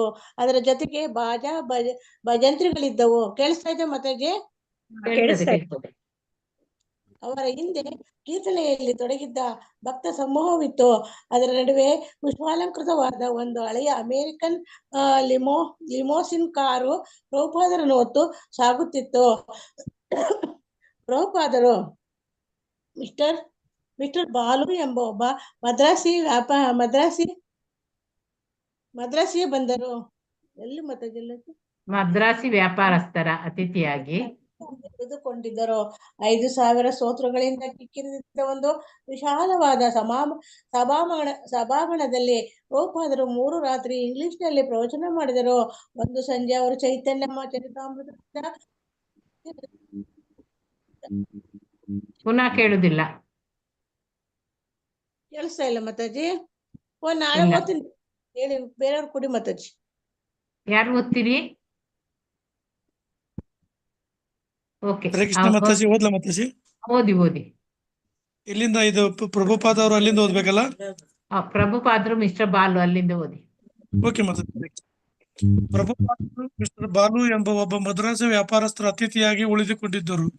5,000 ಶ್ರೋತೃಗಳಿಂದ ಕಿಕ್ಕಿರಿದ ಒಂದು ವಿಶಾಲವಾದ ಸಭಾಂಗಣದಲ್ಲಿ ಪ್ರಭುಪಾದರು 3 ರಾತ್ರಿ ಇಂಗ್ಲಿಷ್ನಲ್ಲಿ ಪ್ರವಚನ ಮಾಡಿದರು. ಒಂದು ಸಂಜೆ ಅವರು ಚೈತನ್ಯ ಚರಿತ್ರಾಮೃತದ ಒಂದು ಕಥೆಯನ್ನು ಹೇಳಿದರು. ಅದು ಒಬ್ಬ ಅಶಿಕ್ಷಿತ ದಕ್ಷಿಣ ಭಾರತೀಯ ಬ್ರಾಹ್ಮಣನನ್ನು ಕುರಿತದಾಗಿತ್ತು. ತನ್ನ ಗುರುವಿನ ಬಗ್ಗೆ ಹಾಗೂ ಭಗವದ್ಗೀತೆಯ ಬಗ್ಗೆ ಅವನಿಗಿದ್ದ ದೃಢ ಭಕ್ತಿಯನ್ನು ಚೈತನ್ಯ ಮಹಾಪ್ರಭುಗಳು ಗುರುತಿಸಿದರು. ಮರುದಿನ ಬೆಳಗ್ಗೆ ಹಾಗೆಯೇ ಮುಂದಿನ ದಿನಗಳಲ್ಲಿ ಮದ್ರಾಸಿನ 2 ಪ್ರಮುಖ ದಿನಪತ್ರಿಕೆಗಳಲ್ಲಿ ಒಂದಾದ ದಿ ಹಿಂದೂ ದಿನಪತ್ರಿಕೆಯು ಪ್ರಭುಪಾದರ ಪ್ರವಚನದ ಪೂರ್ಣ ಸಾರಾಂಶವನ್ನು ಪ್ರಕಟಿಸಿತು.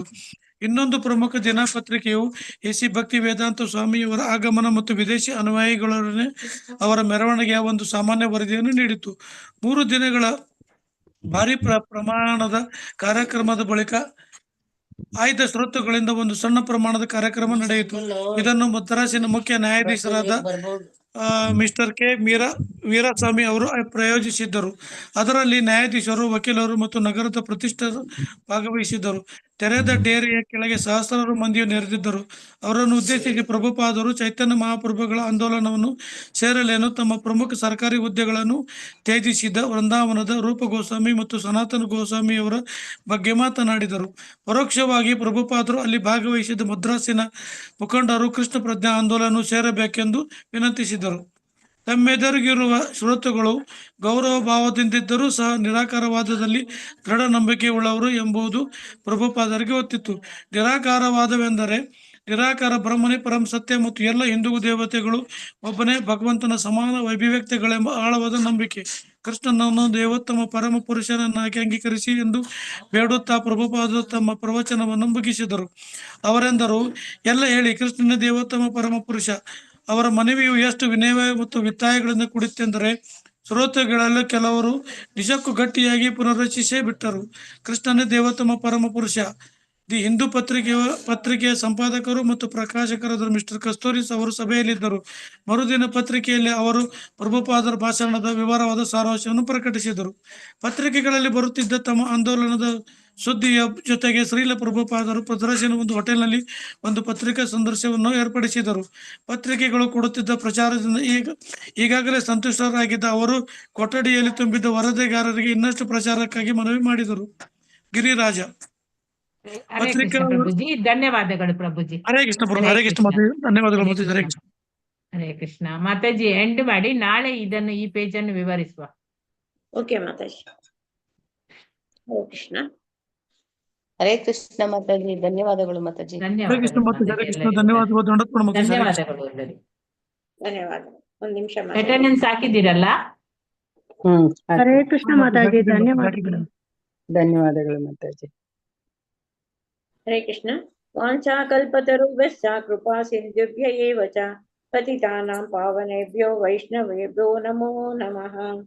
ಹರೇ ಕೃಷ್ಣ ಕೃಷ್ಣ ಕೃಷ್ಣ ಹರೇ ಹರೇ, ಹರೇ ರಾಮ ರಾಮ ರಾಮ ಹರೇ ಹರೇ. ಹರೇ ಕೃಷ್ಣ ಕೃಷ್ಣ ಕೃಷ್ಣ ಹರೇ ಹರೇ, ಹರೇ ರಾಮ ರಾಮ ರಾಮ ಹರೇ ಹರೇ. ಹರೇ ಕೃಷ್ಣ. ಎಲ್ಲರಿಗೂ ವಂದನೆಗಳು. ಹರೇ ಕೃಷ್ಣ ಮಾತಾಜಿ, ಧನ್ಯವಾದಗಳು ಧನ್ಯವಾದಗಳು ಎಲ್ಲರಿಗೂ. ಮಾತಾಜಿ. ಧನ್ಯವಾದಗಳು ಮಾತಾಜಿ. ಧನ್ಯವಾದಗಳು. ಎಣ್ಣೆ ಮಾಡ್ತೀನಿ. ನಾನೇ ಮಾಡ್ಬೇಕಲ್ವಾ ಮಾತಾಜಿ? ನಾನೇ ಮಾಡ್ಬೇಕು. ಹರೇ ಕೃಷ್ಣ ಮಾತಾಜಿ.